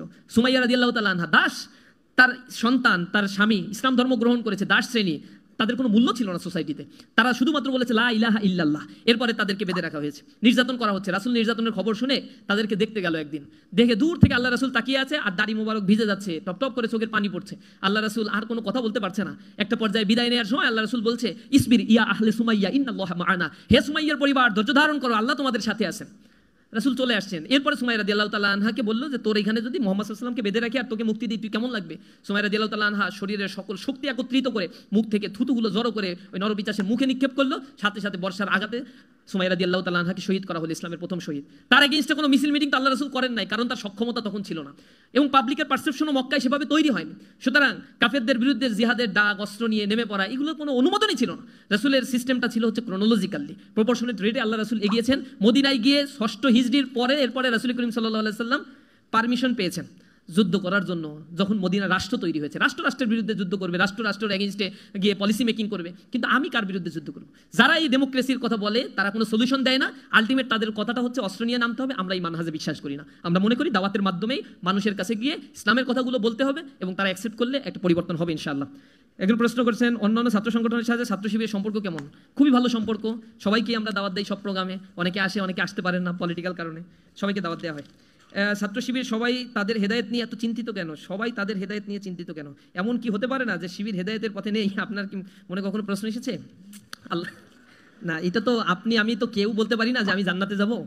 ইভেন ইসলামী ছাত্র শিবিরের সাথী সদস্য যে হয় তাদেরকে এই গ্যারান্টি দেওয়া হয় না। আমরা বলি কোরআন শরীফের ওই আয়াতটা পড়াই, আল্লাযী খালাকাল মাউতা ওয়াল হায়াতা লিয়াবলুয়াকুম আইয়ুকুম আহসানু আমালা। তিনি হচ্ছেন সেই সত্তা যিনি জীবন এবং মৃত্যু আর এর সন্ধিক্ষণের এই সময়টি সৃষ্টি করেছেন। এটা এ কারণেই করেছেন আইয়ুকুম আহসানু আমালা, যেন তিনি জেনে নিতে পারেন তোমাদের মধ্যে আমলের দিক থেকে কে উত্তম। একদিন রাসূল করিম সাল্লাল্লাহু আলাইহি সাল্লাম ঘরের ভিতরে তড়িঘড়ি করে ঢুকে পড়লেন, ঢুকে তার কন্যাকে খুঁজছেন, ইয়া ফাতিমা ইয়া ফাতিমা। ফাতিমা রাদিয়াল্লাহু তাআলা আনহা খুব হয়ে গেল, কি হয়েছে বাবা, কি হয়েছে? আল্লাহ রাসূল তাকে বসাইলো, বসো বসো। এরপরে আল্লাহ রাসূল বলছেন, ইয়া ফাতিমা বিনতে মুহাম্মদ ইনকিজি নাফসাকি মিনান নার ফা ইন্নী লা আমলিকু লাকা যাররা ওয়ালা নাফা ইয়া ফাতিমা বিনতে মুহাম্মদ। বলছে, মুহাম্মাদের কন্যা ফাতিমা তুমি শোনো, নিজের আমলকে ঠিক করার চেষ্টা করো। আমি মুহাম্মদ সাল্লাল্লাহু আলাইহি সাল্লামের কন্যা হিসেবে কিয়ামতের ময়দানে তোমার যে আমি মাপ পাওয়াই দিব, তোমাকে নিয়ে আমি জান্নাতে চলে যাব, এরকম কোনো চিন্তা করার দরকার নাই। আমি তোমার বিন্দুমাত্র কোনো ক্ষতিও করতে পারবো না, কোনো উপকারও করতে পারবো না। এই কথা বলছেন কে? স্বয়ং আল্লাহর রাসূল বলছেন এই কথা। কাকে বলছেন? তার কলিজার টুকরা সন্তান ফাতিমা রাদিয়াল্লাহু তাআলা আনহাকে। আর আমি কোন সলিমুদ্দিন যে ছাত্র শিবিরই একমাত্র নির্ভেজাল সংগঠন, জান্নাতি সংগঠন, জান্নাতে যাবে, এটা তো বলার কোনো সুযোগই নাই। তবে we are trying hour level best. আমরা আমাদের সর্বোচ্চটুকু দিয়ে একটা ভালো মানুষ হওয়ার জন্য চেষ্টা করি। এবং আপনাদেরকে যতটুকু আমরা বলি আমাদের বৈঠকে, আমরা আরও কঠিন কঠিন কথা বলি। সদস্যদেরকে বলি, যদি ঠিকঠাক মতো চলতে না পারেন, এই সদস্য হওয়ার কারণেই কিন্তু জাহান্নামের প্রথম কাতারে আপনারাই থাকবেন। কারণ জানেন কিন্তু মানেন না, আর যে জানে আর মানে না তার শাস্তিটা আল্লাহ রাব্বুল আলামিনের কাছে সবচেয়ে ভয়ঙ্কর হবে। সুতরাং তোমরা জানো এবং মানার চেষ্টা করি। এই ব্যাপারে আমরা বারংবার মানুষদেরকে বলার চেষ্টা করি, আমার জনশক্তিদেরকে আমরা বোঝানোর চেষ্টা করি। একজন প্রশ্ন করছেন, মেডিকেল লাইফ এ এত আপস অ্যান্ড ডাউনস, ডিপ্রেশন, এসব থেকে নিজেকে কিভাবে দূরে রাখবো? কেতাবের কাছে আসেন, যে কেতাব আপনাকে আত্মিক প্রশান্তি দান করবেন ইনশাআল্লাহ। আর কিছু ক্ষুদ্র ক্ষুদ্র আমল করেন। আপনারা একটা শের পড়ছেন না, হাল্লাকা সিররুন ইনদাল্লাহ বাইনাকা আনতা ওয়া বাইনাল্লাহ, হাল্লাকা সাদাকাতুন তাকফা লা ইয়ালামুহা ইল্লাল্লাহ, কিসাসুল লা তুকশাফু ইল্লা বিকিতাবিকা হিনা তারাল্লাহ, মা আহারাকা ফি হাযা আন ইয়াকবুরা কদরুকা ইনদাল্লাহ। তোমার কাছে কি এমন কোনো আমল আছে যেই আমলটা পৃথিবীর কেউ জানে না, আল্লাহ আর তোমার মধ্যেই সীমাবদ্ধ? এমন কোনো দান সৎকা কি তুমি কখনো করেছো যেই দান সৎকার ব্যাপারে পৃথিবীর কেউ জানে না, শুধু তুমি আর তোমার রবই জানো? যদি এরকমটা হয়ে থাকে, এমন কোনো গোপন আমল যদি তুমি করে থাকো, তাহলে এই আমলটা তুমি সংরক্ষণ করে রাখো। কিয়ামতের ময়দানে আল্লাহ রাব্বুল আলামিন সেদিন তোমাকে সম্মানিত করবেন। ইয়াকবুরা কদরুকা ইনদাল্লাহ, আল্লাহর কাছে তোমার কদর অনেক বেশি বেড়ে যাবে। গোপনে গোপনে ভালো কাজ করার জন্য চেষ্টা করেন, মানুষের জন্য সার্ভিস দেওয়ার জন্য চেষ্টা করেন, এবং মানুষের জন্য রাসূল করিম সাল্লাল্লাহু আলাইহি ওয়াসাল্লাম বলেছেন সেবার বিনিময়ে নেতৃত্ব। যদি তুমি সার্ভিস দিতে পারো কোনো কিছু চাওয়ার বিনিময় ছাড়া, তাহলে তুমি পাবে। এবং কোরআনে বলা হয়েছে, ওয়ালা তামনুন তাস্তাকসির ওয়ালি রব্বিকা ফাসবির, তুমি কোনো কিছু বেশি পাওয়ার আশায় কোনো কিছু করবা না, আর তোমার রবের জন্য তুমি সবসময় ধৈর্য ধারণ করো। যদি এটা করো তাহলে আত্মিক প্রশান্তি পাবা। আর এটা মনে রাখো, সূরা মুজাম্মিল শেষ আয়াতের শেষ অংশে আল্লাহ রাব্বুল আলামিন বলছেন যে ওমা তুকদ্দিমু লিআনফুসিকুম মিন খাইরিন তাজিদুহু ইনদাল্লাহি হুয়া খায়রু ওয়া আযমু আজরা। তোমরা যত ভালো কাজ করো, তোমরা মনে করো এগুলো খুচরা-খাচরি কাজ করে ফেলছি, এগুলো মনে হয় আমাদেরকে কোনো ভ্যালু অ্যাড করছে না। আল্লাহ বলছেন যে না, এগুলো আমি সব সংরক্ষণ করে রেখে দিই, এবং কিয়ামতের ময়দানে এর ডাবল ডাবল প্রতিদান তোমাদেরকে দেওয়া হবে। এ কারণে যদি ডিপ্রেশন থেকে বাঁচতে চান, সেলফ সেন্ট্রিজম বাদ দেন, নিজে মানুষের জন্য কিছু করেন, দুনিয়াতে কখনো সার্ভাইভ করতে পারবেন না। এই পৃথিবী আপনাকে কখনোই গ্রহণ করে রাখবে না। একজন মৃত মানুষ আর একজন জীবিত মানুষের মধ্যে তফাৎ হচ্ছে ওর সময় শেষ, আপনার সময়টা হাতে আসে। এবং আল্লাহ আপনাকে সৃষ্টি করে চাল্লে যে খলাক, তিনি আপনাকে সৃষ্টি করেছেন। এরপরে হচ্ছে আপনার কদর, ভাগ্যটাও আল্লাহ রাব্বুল আলামিন লিপিবদ্ধ করেছেন। খলাকাহু ফাকদ্দারাহু তাকদীরা, এক ন্যানো সেকেন্ড আল্লাহ দেরি করেন নাই, সাথে সাথে কতদিন বাঁচবেন, কতদিন কখন মারা যাবেন, কোথায় মারা যাবেন, সবকিছু ইন ডিটেইলস আপনার রিটেন করে দেওয়া হয়েছে। সুতরাং দুনিয়ার জীবন হচ্ছে খুবই ক্ষণস্থায়ী। বাল তুসিরুন আল হায়াতাদ দুনিয়া, আল্লাহ বলছেন দুনিয়ার জিন্দেগি হচ্ছে খুবই সামান্য। ওয়াল আখিরাতু খায়রু ওয়া আবকা, আখিরাতের জিন্দেগি হচ্ছে সর্বোত্তম এবং চিরস্থায়ী। কিন্তু মানুষটা এই দুনিয়া পাওয়ার জন্য বেশি বেশি লাফালাফি করে। আল্লাহ রাব্বুল আলামিন বলছেন তোমরাই বরং দুনিয়া পাওয়ার জন্য সবচেয়ে বেশি চেষ্টা করো। আল্লাহর কাছে এই দুনিয়ার মূল্য যদি একটা মশার ডানার পরিমাণ হতো, তাহলে পৃথিবী থেকে কোনো নাফরমানকে আল্লাহ রাব্বুল আলামিন 1 ইঞ্চি পানিও পান করতে দিতেন না। কিন্তু আমাদের কাছে দুনিয়ার মর্যাদাটা কি? কারণ আমরা পৃথিবীতে আসছি আর মনে করি ইট ড্রিঙ্ক অ্যান্ড ম্যারি, এই দুনিয়াতে আসছি শুধুমাত্র খাই দাই ফুর্তি করার জন্য। পৃথিবীতে কয়দিন বাঁচবো এটা তো আমরা জানি না। এই জন্য পৃথিবী আমাদেরকে আসলে কি দিল না দিল, ইচ্ছা মতো খাও দাও ফুর্তি করো, এই চিন্তা নিয়ে আমরা বসবাস করি। কিন্তু আস্তিক মানুষ যারা, তারা আখিরাতের কথায় বিশ্বাস করে। প্রিয় বন্ধুরা, আপনারা বিশ্বাস করেন কোরআন শরীফ যখন আপনি পড়বেন, দিস ইজ দ্য গাইডেন্স বুক, এবং এই গাইডেন্স বুকটা আল্লাহ রাব্বুল আলামিন বলে নাই যে এটা শিবিরের জন্য নাজিল করা হয়েছে, এটা মানুষের জন্য নাজিল করা হয়েছে। এরকম বলা হয়নি। আল্লাহ বলছেন হুদাল্লিন নাস ওয়া বাইয়িনাতিম মিনাল হুদা ওয়াল ফুরকান। এটা হচ্ছে হুদাল্লিন নাস, মানুষের জন্য এটা হেদায়েতের গ্রন্থ, মানুষের জন্য, হিন্দু বৌদ্ধ খ্রিস্টান হোয়াট এভার ইউ হ্যাভ, সাদা কালো লম্বা খাটো সব কিছু মানুষের জন্য এই কোরআনকে নাজিল করা হয়েছে। এবং বলা হয়েছে এটা হচ্ছে বাইয়িনাতুম মিনাল হুদা, এখানে তোমার রাস্তা বর্ণনা করা হয়েছে। হুদা মানে হচ্ছে রাস্তা, কোন রাস্তায় তুমি চলবা এটা আল্লাহ রাব্বুল আলামিন বর্ণনা করে দিয়েছেন। সুতরাং তুমি যদি এই গাইডেন্সটা না পড়ে তুমি যেতে চাও ঢাকা থেকে রাজশাহী, আর গাইডেন্স না পড়ে ফলো না করে তুমি উঠে গেলা মানে চাঁদপুরের একটা গাড়িতে, এরপরে তুমি ওজিফা তেলাওয়াত করতে থাকলা, আল্লাহ আমার রাজশাহী পৌঁছায় দাও, রাজশাহী পৌঁছায় দাও, আল্লাহ দায় থাকে নাই তোমার এরকম হেয়ালিপনার কারণে তোমাকে ওইখান থেকে ফেরেশতা নাজিল করে রাজশাহী পাঠিয়ে দিবে। সাহাবা আজমাইনদের মধ্যে রাসূলকে প্রশ্ন করছে যে আল্লাহ রাসূল, আমরা কি একটা উট বাইদা তারপর আল্লাহর কাছে দোয়া করবো, নাকি উট ছেড়ে দিয়ে দোয়া করবো? আল্লাহ রাসূল বলছে উট আগে বাঁধতে হবে, এরপরে দোয়া করবো। বাঁধবা না আর আল্লাহর কাছে বলবো আল্লাহ হেফাজত করো। আল্লাহ ইলজিক্যাল কোনো কাজ করে দেন না, আল্লাহ রাব্বুল আলামিন রেশনাল এবং লজিক্যাল কাজ করেন। সুতরাং এই রেশনাল এবং লজিক্যাল জায়গাগুলোতে আমাদেরকে আরো বেশি লজিক্যাল হওয়া উচিত। কোরআন হচ্ছে আপনাদের জন্য একটা গাইডেন্স বুক, কিন্তু জীবনের শেষ মুহূর্তে এসে অনেক মানুষ আছে কোরআনের একটা আয়াতও ঠিক মতো পড়তে পারে না। এই গাইডেন্স বুকের মধ্যে ইন ডিটেইলস আপনার সবকিছু বলা হয়েছে। সূরা জারিয়া 15 নম্বর আয়াতের মধ্যে আল্লাহ রাব্বুল আলামিন বলছেন 18 নম্বর আয়াতে যে তোমাদের কাছে এমন একটি কিতাব আমি নাজিল করেছি যেখানে তোমাদের কথাই আছে। তোমাদের কথাই আছে এর মানে হচ্ছে আপনি আমি সবার কথাই কোরআন শরীফের মধ্যে আছে। তাহলে এখন খুঁজতে হবে আমার লাইফস্টাইল যেমন, আমার অবস্থান কোথায়, কোরআন শরীফে তো এটা স্পষ্টভাবে বলে দেওয়া হয়েছে, আমার ভাগ্যের কথা বলে দেওয়া হয়েছে। সুতরাং আমি আমার রাস্তাগুলোকে আইডেন্টিফাই করার জন্য কোরআনের কাছে যাব, আমাদের ধর্মকে আমরা মানার চেষ্টা করব। ধর্ম মানুষকে কখনোই নষ্ট হতে দেয় না, ধর্ম মানুষকে ইথিক্যাল মানুষ বানায়। একজন সায়েন্টিস্ট বলছিল যে ওই কুসংস্কারে বিশ্বাস করতো, গরুর দাঁত টাঙায় রাখছে। এখন আরেকজন বলছে যে বন্ধু তুই গরুর দাঁত টাঙায় রাখছিস কেন? তখন সে বলছে যে তুই তো ধর্মকর্মে বিশ্বাস করিস, এগুলো না করলে কি হয়, আরে তুই সায়েন্সের ছাত্র, এগুলো বিশ্বাস করার কি দরকার? তখন সে বন্ধু বলছে বন্ধু শোন, যদি এমন হয় যে আল্লাহ বলতে কিছু নাই, পরকাল বলতে কিছু নাই, কিন্তু আমি ধর্ম পালন করি, তাহলে তো না থাকলে তো তুইও বেঁচে গেলি, আমিও বেঁচে গেলাম। আর যদি এমন হয় যে কিছু একটা আছে, তাহলে কিন্তু বন্ধু তুই ধরা খেয়ে গেলি, আমি কিন্তু বেঁচে গেলাম। আসলে এই বিষয়টা এরকমই, কোরআনে পড়বেন, লজিক্যাল বিষয়গুলো একটু বোঝার চেষ্টা করবেন। আমি সর্বোপরি আপনাদের কাছে এতটুকু নিবেদন করব, সূরা মুমিনুন আপনারা 12, 13, 14 নম্বর আয়াত পড়বেন, সূরা আলাক পড়বেন। এরপরে আল্লাহ রাব্বুল আলামিন এইগুলো সূরা মুলকের মধ্যে আপনাদের মেডিকেল সায়েন্সের অনেক কথাগুলো আল্লাহ রাব্বুল আলামিন বর্ণনা করেছে। আল্লাহ মানুষের জীবনচক্র নিয়ে অ্যানাটমি পড়েন না আপনারা? এরপরে আবার ফার্স্ট ইয়ারে কি বলে মাইক্রোবায়োলজি, এগুলো তো পড়া হয়। মানুষের জীবনের গঠন সম্বন্ধে অনেক বিষয়গুলো আপনাদেরকে জানানো হয়। কোরআন শরীফের ভিতরে আল্লাহ 1500 বছর আগে যখন এই আয়াত নাজিল করেছিল, তখন সায়েন্সের এত উৎকর্ষতা সাধন হয় নাই, এত থিওরি কোনো কিছু আবিষ্কার হয় নাই। কিন্তু আল্লাহ রাব্বুল আলামিন কোরআন শরীফের ভিতরে সূরা মুমিনুনের 12, 13, 14 নম্বর আয়াতের ভিতরে জীবনচক্র বর্ণনা করেছেন। ওয়ালাকাদ খালাকনাল ইনসানা মিন সুলালাতিন মিন তিন সুম্মা জাআলনাহু নুতফাতান ফি করারিম মাকিন। আল্লাহ বলছেন যে আমি মানুষকে একটা শুক্র রক্তবিন্দু সংরক্ষিত জায়গায় প্রতিস্থাপন করে দিয়েছি। এরপরে এটাকে একটা শক্ত মাংসপিণ্ডে পরিণত করেছি, মাংসপিণ্ডটাকে হাড়ে পরিণত করেছি। ফাকিসাউনাল ইজামা লাহমা, এই হাড়টাকে আবার মাংস দিয়ে ঢেকে দিয়েছি। এরপরে তাকে আমি আকৃতি দিয়েছি। সুম্মা আনশানাহু খালকান আখর ফাতাবারাকাল্লাহু আহসানুল খালিকিন। এত চমৎকারভাবে আমি সুষমা মণ্ডিত করে যে দেহকে পরিগঠন করে দিলাম, তুমি এইটার দিকে একটু তাকাও, তাহলেই তুমি বুঝতে পারবা। তুমি একটা শস্য দানার দিকে তাকাও। মারুফ আর রুসাফি আল্লাহ নামক একটা কবিতা লিখে তিনি বলেছিলেন উনজুর লিতিলকা শাজারাতি জাতাল গুসুনিন নাজরাত, তুমি একটা বৃক্ষের দিকে তাকাও, কিভাবে এটা একটা শস্য থেকে পরিপুষ্ট একটা বৃক্ষে পরিণত হলো। কাইফা নামাত মিন হাব্বাত ও কাইফা সরাত শাজারাত, কিভাবে সে তার ডালপালাকে বিস্তৃত করলো, কিভাবে একটা কাণ্ডে পরিণত হয়ে গেল। তুমি এটাকে একটু এদিকে একটু তাকাও। এরপরে তিনি বলছেন এটা আল্লাহ ছাড়া তো আর কেউ কিছু করে না। তুমি একটা বীজ বপন করে তো তুমি হাওয়া, তোমার কোনো খোঁজ নাই, কিন্তু এটাতে পত্র পল্লবে সুশোভিত করে দেন যে রব, তিনি হচ্ছেন জালিকুমুল্লাহু রাব্বুকুম লা ইলাহা ইল্লা হুয়া ফা'বুদু। এই হচ্ছে তোমার রব, তিনি ছাড়া আর কোনো মালিক নাই, তার ইবাদত তুমি করো। আমরা আশা করি যদি আপনারা আপনাদের রবকে চিনতে পারেন, মেডিকেল লাইফে আসছেন, চোখের সামনে আল্লাহর অনবদ্য সৃষ্টি নিয়ে আপনারা কাজ করবেন। এবং মেডিকেল সায়েন্সের স্টুডেন্টদেরকে আমরা দেখেছি আল্লাহ রাব্বুল আলামিনের প্রতি তাদের আস্থা বিশ্বাস অনেক বেশি জন্মে। সুতরাং টাকা তৈরির মেশিন না হয়ে সমাজে সার্ভিস দেওয়ার জন্য একটা মানসিকতা তৈরি করেন। এই সোসাইটির প্রতি আপনার লায়াবিলিটি রয়েছে, দায়বদ্ধতা রয়েছে। মানুষ আপনাদের ট্যাক্সের টাকা দেয়, সেই ট্যাক্সের টাকা দিয়ে আপনাদের দেয় না, সরকারকে দেয়। সরকার এগুলো ডিসেন্ট্রালাইজ করে এই কলেজগুলো পরিচালনা করে, বা আপনাদের ওয়ার্কিং মানে আপনারা কাজ করবেন, চাকরি করবেন, সেখানে আপনাদের বেতন হবে। সুতরাং প্রতিটা মানুষের প্রতি দায়বদ্ধতা থেকে আমরা আমাদের জীবনকে যেন গড়ে তুলতে পারি।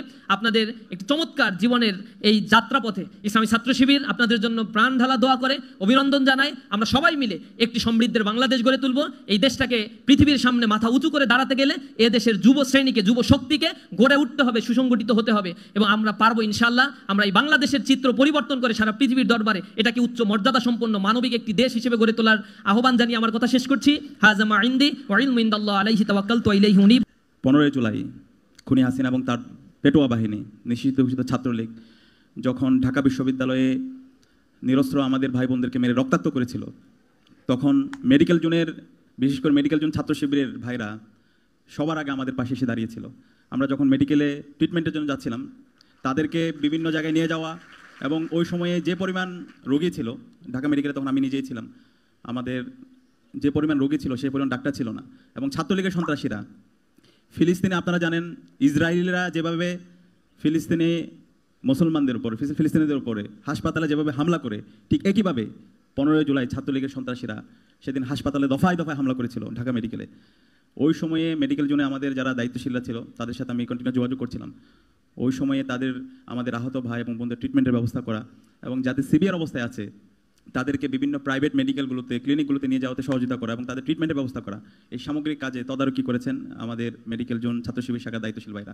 সেখানে আমি আজকের এই অনুষ্ঠান থেকে ছাত্র শিবির মেডিকেল জোন শাখাকে আন্তরিক ধন্যবাদ জ্ঞাপন করছি, এবং আপনাদের এই অবদান ক্রুশাল সময়ে সারা জীবন এই জাতির শ্রদ্ধার সাথে স্মরণ রাখবেন ইনশাআল্লাহ। সম্মানিত উপস্থিতি, আজকে আমি যাদের সামনে কথা বলছি বাংলাদেশের সবচেয়ে মেধাবী শিক্ষার্থীরাই। আপনারা কি এটা বিশ্বাস করেন? হ্যাঁ, বিশ্বাস করেন নাকি? একটু হাত তোলেন তো। আচ্ছা, বাংলাদেশের প্রফেশন বলতে 2টা প্রফেশনে আছে। আমরা যদি গ্রামে যাই, আমাদের জিজ্ঞেস করে তুমি কি ডাক্তার হওয়া নাকি ইঞ্জিনিয়ার হওয়া, ঠিক আছে? ক্লাস 9-এ আমরা যখন, আমি তো আর্টসে পড়ছি, তো ওই যে প্যারাগ্রাফ যখন লিখতে বলে তখন হচ্ছে আমি লাইফে লিখে হচ্ছে আমি একজন ডাক্তার হতে চাই। অথবা শুধু এটা আমি না, আমাদের মতো যারাই আছে সবাই, আর গ্রামের আমাদের চাচারা যারা আছে তাদের কাছে প্রফেশন 2টা, তুমি কি হবা, ডাক্তার হও নাকি ইঞ্জিনিয়ার হবা, যাই হোক। তো যেটাই হোক, আজকে আপনারা বাংলাদেশের এত শিক্ষার্থী, আপনারা প্রায় প্রতি বছর 1 লাখ 1.5 লাখ পরীক্ষার্থী বিশ্ববিদ্যালয়ে মেডিকেল কলেজে ভর্তি পরীক্ষায় অংশগ্রহণ করে, ওইখান থেকে আল্লাহ তাআলা আপনাদেরকে আজকে মেডিকেল কলেজে একজন শিক্ষার্থী হিসেবে মনোনীত করেছেন, একজন শিক্ষার্থী হওয়ার সুযোগ করে দিয়েছেন। সেটা অনেক বড় একটা নিয়ামত। তো সেখানে সেই নিয়ামতের শুকরিয়া আমাদের আদায় করা দরকার এবং সবাইকে আলহামদুলিল্লাহ বলা দরকার। আমরা যারা মুসলমানরা আছি, এটা অনেক বড় একটা ব্লেসিং। এই সুযোগটা সবাই পায় না। ধরেন অন্য যে প্রফেশন, ওই প্রফেশনের সাথে যারা মেডিকেলে আপনারা যারা পড়াশোনা করছেন এবং ভবিষ্যতে আপনারা যারা ডাক্তার হবেন, এই প্রফেশনের ডিফারেন্সটা অনেক বেশি। আপনাদের এমন একটা প্রফেশন যে প্রফেশনে সবসময় আপনি সদকা জারিয়ার কাজ করতেছেন, আপনি সবসময় সোর্স অফ বেনিফিটের কাজ করতেছেন, আপনি সবসময় সোর্স অফ গুড ডিডসের কাজ করতেছেন। তো এই প্রফেশনটা অনেক বড় একটা কাজের সুযোগ। তো এমন যেন না হয়ে যে হচ্ছে এই প্রফেশনে আপনি আসছেন, ডাক্তার হচ্ছেন যে জাস্ট হচ্ছে কিছু বুকবাদিতার জন্য।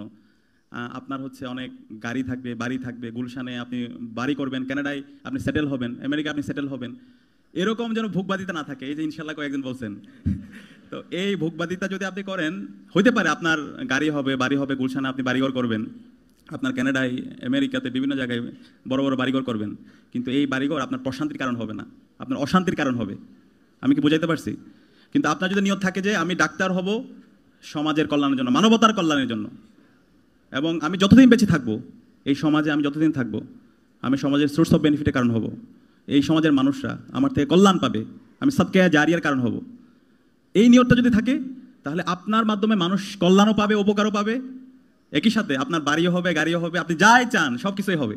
তা কোনটা ভালো?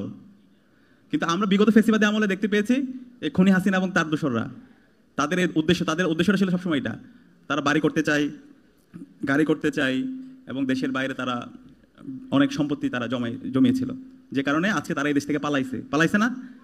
তো সে কারণে এটা খুবই গুরুত্বপূর্ণ আমাদের লাইফের, আমরা গোল ঠিক করতে যেন আমরা ভুল না করি, এবং আপনাদের সেই জায়গায় গুরুত্বপূর্ণ অবদান রাখার সুযোগ আছে। আমি কয়েকজন মানুষের উদাহরণ দেব যে এই মানুষরাই পুরো সমাজে পরিবর্তন করে দিয়েছে। একজন মানুষ চাইলে একটা বিপ্লব করতে পারে, একজন মানুষ চাইলে সমাজের বিশাল কন্ট্রিবিউশন রাখতে পারে। তো সেই ধরনের মানুষ আমাদেরকে হইতে হবে। এই যে মেডিকেলে আমরা যারা পড়ি, আপনারা যারা পড়তেছেন, মানে এমনি আপনাদের অন্যান্য বন্ধুদের মতো স্বাভাবিকভাবে আপনি আপনার জীবনটাকে শেষ করে দিতে পারেন, কিন্তু এই স্বাভাবিকভাবে জীবন শেষ করার জন্য তো আপনাকে আমাকে সৃষ্টি করতে পাঠায়নি। আপনাকে আমাকে এই সমাজের মধ্যে কিছু রেখে যাওয়ার জন্য। আপনি চলে যাবেন, কিন্তু আপনার অ্যাবসেন্সে সবাই আপনার অনুপস্থিতিটা ফিল করবে। ধরেন আজকে আপনি মেডিকেল ফার্স্ট ইয়ার পড়েন, আগামী 5 বছর পর আপনার পড়াশোনা শেষ হবে, এরপর আপনি আর উচ্চতর পড়াশোনা করবেন। আগামী 10 বছর পরে যদি আল্লাহ তাআলা আপনাকে কবুল করে নিয়ে যায়, আপনার অনুপস্থিতিতে কতজন মানুষ আপনাকে ফিল করবে, এবং সেই ফিল করানোর জন্য আপনি কী করতেছেন সেটা একটু চিন্তা করবেন এবং সেই অনুযায়ী কাজ করবেন। যেমন আমি কয়েকজন মানুষের কথা বলবো যাদের অনুপস্থিতি আমরা অনেক বেশি ফিল করি, এবং আমরা হচ্ছে দোয়া করি আল্লাহর কাছে এই মানুষগুলোর জন্য সবসময়, এবং আমরা একই ফিল করি এরা যদি আজকে থাকতো তাহলে আজকে সমাজের জন্য কত ভালো হতো। এর মধ্যে একজন হলো ইসলামী ছাত্র শিবিরের প্রতিষ্ঠাতা সভাপতি শহীদ মীর কাশেম আলী। ওনার নাম কি আপনারা জানেন?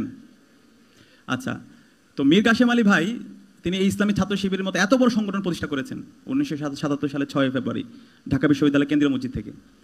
এবং এই মীর কাসেম আলী ভাই তিনি শিবির প্রতিষ্ঠা করলেন, শিবিরের মাধ্যমে তখন সারা দেশব্যাপী একটি প্রজন্ম তৈরি করলেন, সারা দেশব্যাপী সংগঠনকে ছড়িয়ে দিলেন, এবং যে মানুষগুলো সত্যের পথে কল্যাণের পথে মানুষদেরকে সবসময় আহ্বান করে। এই শহীদ মীর কাসেম আলী পরবর্তীতে তিনি ছাত্র শিবির শেষ করে তিনি একজন সফল উদ্যোক্তা হলেন, অসংখ্য প্রতিষ্ঠা করলেন, অসংখ্য প্রতিষ্ঠান প্রতিষ্ঠা করলেন। আজকের যে ইসলামী ব্যাংক হাসপাতাল, আজকের যে ইসলামী ব্যাংক, এইগুলো সব শহীদ মীর কাসেম আলী হাত ধরে তৈরি হয়েছে। আজকের যে ইবনে সিনা হাসপাতাল, সেটা শহীদ মীর কাসেম আলী ভাইয়ের হাত ধরে তৈরি হয়েছে। আজকের যে আপনার অনেকগুলো প্রাইভেট প্রতিষ্ঠান, সেটাই মীর কাসেম আলী ভাইয়ের হাত ধরে তৈরি হয়েছে। আজকের যে অনেকগুলো মিডিয়া, এর মধ্যে হচ্ছে একটা মিডিয়া হলো দিগন্ত কর্পোরেশন, দিগন্ত টিভি ছিল, দিগন্ত পত্রিকা, নয়া দিগন্ত পত্রিকা, সেগুলো শহীদ মীর কাসেম আলী ভাইয়ের হাত ধরে তৈরি হয়েছে। এইভাবে আজকে বাংলাদেশের যে ট্যুরিজম সেক্টর, বিশেষ করে আমরা যে টেকনাপে যাই, এক্ষেত্রে এই যে অনেকেই ছিল, এর মধ্যে অন্যতম একজন উদ্যোক্তা ছিল শহীদ মীর কাসেম আলী। তো এইভাবে দেখতে পাই একজন মানুষ দেখেন যতদিন বেঁচে ছিল ততদিন কল্যাণের জন্য কাজ করছে, এবং শুধুমাত্র তিনি বাংলাদেশের জন্য কাজ করে নাই, বাংলাদেশের একদম প্রত্যন্ত অঞ্চল যে আছে, সেটা যদি খাগড়াছড়িতে যান, আপনি রাঙ্গামাটিতে যান, বান্দরবনে যান, ওখানকার যে উপজাতিরা আছে, ক্ষুদ্র গোষ্ঠী আছে, তাদের জন্য তিনি কাজ করছেন। আমার বাড়ি যেহেতু খাগড়াছড়ি এবং রাঙ্গামাটি, সবগুলো জেলা আমার যাওয়ার সুযোগ হয়েছে, আপনারা একটু যাবেন। সে রাঙ্গামাটির কাফতাই লেক একদম রিমোট এরিয়া, ওই রিমোট এরিয়ায় লঙ্গত নামে একটা উপজেলা আছে, ওইখানে তিনি হাসপাতাল প্রতিষ্ঠা করছে, এখানে স্কুল প্রতিষ্ঠা করছে, কলেজ করছে, মাদ্রাসা করছে, কর্মসংস্থানের জন্য অনেকগুলো প্রতিষ্ঠান তৈরি করছে। এবং ওইখানে আগে মানুষ সামান্য অসুস্থ হলে মারা যেত, হাসপাতাল ছিল না। শহীদ মীর কাসেম আলী তিনি প্রথম সেখানে তিনি হাসপাতাল নিয়ে গিয়েছিলেন। পরবর্তীতে ওখানকার উপজাতিরা এবং সর্বস্তরের মানুষরা সেই হাসপাতাল থেকে তার চিকিৎসা পেয়েছে। এখনও ওইখানকার মানুষরা শহীদ মীর কাসেম আলীর নাম শুনলে, সেই যে লেভেলের হোক, তারা তার জন্য দোয়া করে, তার অনুপস্থিতি সবাই ফিল করে। একই সাথে সারা বিশ্বের জন্য, সারা মুসলিম উম্মার জন্য ওনারা কাজ করেছেন। আজকের মুসলিম বিশ্বের থিঙ্ক ট্যাঙ্ক বলা হয় ট্রিপল আইটি, এটার যে বাংলাদেশ চ্যাপ্টার BIIT, এটা অন্যতম তিনি ফাউন্ডার ছিল। এবং মিডল ইস্ট ওই সময় যারা নেতৃত্ব দিত, যারা শাসক ছিল, সবার সাথে ওনার ভালো সম্পর্ক ছিল। সারা বিশ্বের মুসলমানদের জন্য ওনারা কাজ করে গিয়েছেন, আজাদের জন্য তারা কথা বলে গিয়েছেন, বিশ্বের বিভিন্ন জায়গায় যারা নিপীড়িত আছে তাদের জন্য তারা কথা বলে গিয়েছেন। তো দেখেন একজন মীর কাসেম কত কাজ করে গিয়েছে, এবং সারা জীবন এই বাংলার ভূখণ্ডে, এই বাংলার মানুষের মুক্তির জন্য তারা কথা বলে গিয়েছেন। আগ্রাসনের বিরুদ্ধে, আধিপত্যবাদের বিরুদ্ধে, ফেসিবাদের বিরুদ্ধে, বাকশালের বিরুদ্ধে ওনারা সবসময় কথা বলেছেন। দেশের স্বাধীনতা, সার্বভৌমত্ব, অখণ্ডতার জন্য তারা কথা বলে গিয়েছেন। তো পরবর্তীতে খুনি হাসিনা এবং তার দোসররা মনে করলো ওনারাই হচ্ছে থ্রেট, সুতরাং ওনাদেরকে শেষ করতে হবে। খুনি হাসিনা বিভিন্ন ধরনের অপবাদ দিয়ে পরবর্তীতে বিচারিক হত্যাকাণ্ডের মাধ্যমে ওনাদেরকে শহীদ করেছে। আল্লামা দেলাওয়ার হোসেন সাঈদী, ওনার নাম আপনারা সবাই জানেন। সারাটা জীবন তিনি কল্যাণের কথা বলে গিয়েছেন, মানুষদেরকে ডেকেছেন। তো এই যে মানুষগুলো দেখেন, তারা যতদিন বেঁচে ছিল ততদিন কল্যাণের কারণ ছিল। এইভাবে ডাক্তারদের মধ্যে আমরা অনেকে বলতে পারি, অনেকের নাম আপনারা চেনেন, আপনাদের পরিচিত আছে। শাহ আব্দুল হান্নান, সারাটা জীবন ওনারা কাজ করে গিয়েছেন। তো এইরকম আমরা যারা মেডিকেলের শিক্ষার্থীরা আছি, আমাদেরকে এই ধরনের বড় নিয়ত থাকতে হবে, আমাদের চিন্তা থাকতে হবে, আমি এই সমাজে যতদিন বাঁচবো ততদিন এই সমাজের আমি কল্যাণের কারণ হব, মানুষ আমার থেকে উপকার পাবে। আমি যখন চলে যাব আমার অ্যাবসেন্সটা সবাই ফিল করবে, একই সাথে আমার যে প্রেজেন্স আমি যতদিন দুনিয়ায় থাকবো সেটাও সবাই ফিল করবে। আমি এই সমাজের একদম ইনএভিটেবল, অপরিহার্য হয়ে উঠবো। তো আপনার কে কে পারবেন একটু হাত তুলুন তো দেখি। আচ্ছা, একটু নিয়ত করতে হবে, ইসলামের এটা হচ্ছে সৌন্দর্য। সবাই কিন্তু হাত তুলতেছেন না, আল্লাহ তাআলা হাতগুলোকে কবুল করে নেয়, আল্লাহুম্মা আমিন। মানে নিয়তের কিন্তু লাভ আছে, ইসলামের এটা হচ্ছে সৌন্দর্য। যখন আপনি একটা ভালো কাজে নিয়ত করবেন, সেটা আপনি হোক আর না হোক, এই নিয়ত করার সাথে সাথে কিন্তু রিওয়ার্ডস শুরু হয়ে যাবে, বুঝতে পারছেন? আর যখন কাজটা করবেন তখন আপনার ডাবল রিওয়ার্ডস। তো সে কারণে আমাদের এই সবসময় নিয়ত করতে হবে। তো সম্মানিত উপস্থিতি, আমরা এখানে যারা মেডিকেলের শিক্ষার্থীরা আছি, আমাদের আজকে বিশ্ববিদ্যালয়, আমাদের মেডিকেল কলেজ কেন্দ্রিক আমরা অসংখ্য সমস্যার মধ্যে আমাদেরকে যেতে হয়। আমাদের এই দেশের যদি আমরা বলি, আমাদের বাংলাদেশের যে শিক্ষা ব্যবস্থা, এই শিক্ষা ব্যবস্থা আমাদের আমূল পরিবর্তন দরকার। আমাদের এই শিক্ষা ব্যবস্থাটা হচ্ছে ইংরেজরা আমাদের উপর যে শিক্ষা ব্যবস্থা চাপিয়ে দিয়ে গেছে, সেই শিক্ষা ব্যবস্থা এখন পর্যন্ত আমাদের চলতেছে। এই শিক্ষা ব্যবস্থার মাধ্যমে শিক্ষিত হচ্ছে, কিন্তু এই সমাজের মুক্তি হচ্ছে না, নৈতিকতা সম্পন্ন মানুষ তৈরি হচ্ছে না। তো সেই জায়গা থেকে ইসলামী ছাত্র শিবির 30 দফা সংস্কার প্রস্তাবনা আমরা রাষ্ট্রের কাছে প্রদান করেছি, এবং আমরা বিশ্বাস করি আমাদের এই শিক্ষা ব্যবস্থাকে নতুনভাবে ঢেলে সাজানো দরকার। আমাদের এই শিক্ষা ব্যবস্থাকে থিও সায়েন্টিফিক এডুকেশন সিস্টেম করা দরকার, যেখানে থিওলজিও থাকবে, যেখানে সায়েন্সও থাকবে, দুটো সমন্বয় হবে। এই দুটো সমন্বয় না হওয়ার কারণে আমাদের এই সমাজের এবং এই প্রজন্মের মুক্তি হচ্ছে না। এবং বাংলাদেশের প্রতিষ্ঠার পর থেকে, বাংলাদেশ রাষ্ট্র প্রতিষ্ঠার পর থেকে যতগুলো শিক্ষা কমিশন হয়েছে, এই সকল শিক্ষা কমিশনগুলো ভারতের প্রেসক্রিপশন হয়েছে। সেটা কি আপনারা জানেন? একটু বাংলাদেশের শিক্ষা কমিশনগুলোর রিপোর্টগুলো আপনারা একটু পড়বেন, সেগুলো কীভাবে তৈরি হয়েছে। একদম এখানে যদি আমি বলি শিক্ষা কমিশন, নূর খান শিক্ষা কমিশন, কুদরতে খুদা শিক্ষা কমিশন, কবির চৌধুরী শিক্ষা কমিশন, শামসুল হক শিক্ষা কমিশন, যতগুলো কমিশন আছে এইগুলো সবগুলোর উদ্দেশ্য ছিল এখানে ভারতের যেই প্রেসক্রিপশন, তাদের যে শ্যাডো এডুকেশন সিস্টেম, সেই এডুকেশন সিস্টেমটা চালু করা, যে শিক্ষা ব্যবস্থার মাধ্যমে এই জাতির কখনো মুক্তি হবে না, যে শিক্ষা ব্যবস্থার মাধ্যমে কিছু বেকার তৈরি হবে, অথবা যে শিক্ষা ব্যবস্থার মাধ্যমে শিক্ষিত হবে, গ্রাজুয়েট হবে, কিন্তু এই গ্রাজুয়েটরাই সমাজের জন্য বোঝা হিসাবে থাকবে, অথবা যে শিক্ষা ব্যবস্থার মাধ্যমে গ্রাজুয়েট হয়ে সে বিভিন্ন প্রফেশনে যাবে, কিন্তু ওই প্রফেশনে গিয়ে সে বড় বড় দুর্নীতি করবে, সে সমাজের অকল্যাণের কারণ হবে। এবং আমরা আজকে দেখতে পাই এই মেডিকেল সেক্টরে কিন্তু সবচেয়ে বেশি দুর্নীতি, সেটাকে আপনারা একমত নাকি দ্বিমত? আচ্ছা, এটা খুবই অপ্রত্যাশিত। আমাদের একটা মৌলিক চাহিদা আমাদের স্বাস্থ্যখাত, কিন্তু সেই জায়গায় আজকে সিন্ডিকেটের কারণে আমরা যখন হাসপাতালগুলোতে যাই সেখানে দেখতে পাই রোগীরা কীভাবে শুয়ে থাকে রাস্তার মধ্যে, প্রত্যেকটা জায়গায় সেখানে আমরা দুর্নীতি দেখতে পাই, বড় বড় দুর্নীতিগুলো বিগত ফেসিবাদী আমলে এই সবচেয়ে বড় বড় দুর্নীতিগুলো এখানে হয়েছে। তো নতুন বাংলাদেশে আমাদের প্রত্যাশা থাকবে এই মেডিকেল সেক্টরের সকল দুর্নীতিকে আমরা ভেঙে চুরমার করে দেবো, সেটা কি আপনারা একমত আছেন? এবং একই সাথে একজন রোগী, চিন্তা করেন একজন রোগী যখন হাসপাতালে যায়, একজন ডাক্তারের কাছে যায়, কত বড় সে একদম পৃথিবীর সবচেয়ে দুর্বল অবস্থায় সে থাকে। তো ওই সময়ে যখন সে ভঙ্গুর অবস্থা দেখতে পায়, অথবা তাকে যখন কষ্ট দেওয়া হয়, তখন তার মনের থেকে যে অভিশাপ আসে সেটা সেটা আমরা যেন হচ্ছে কখনো আমাদের কারো প্রতি না আসে। সেই জায়গায় আমরা প্রথম বর্ষ থেকে আমাদের নিয়ত থাকবে আমরা যে ডাক্তার হব, আমরা এই ডাক্তার হব এবং ডাক্তার হয়ে বাংলাদেশের চিকিৎসা ব্যবস্থার আমূল পরিবর্তন সাধন করবো ইনশাআল্লাহ। আমাদের যে চিকিৎসা ব্যবস্থা, সেই চিকিৎসা ব্যবস্থা সারা বিশ্বে নেতৃত্ব দেবে ইনশাআল্লাহ।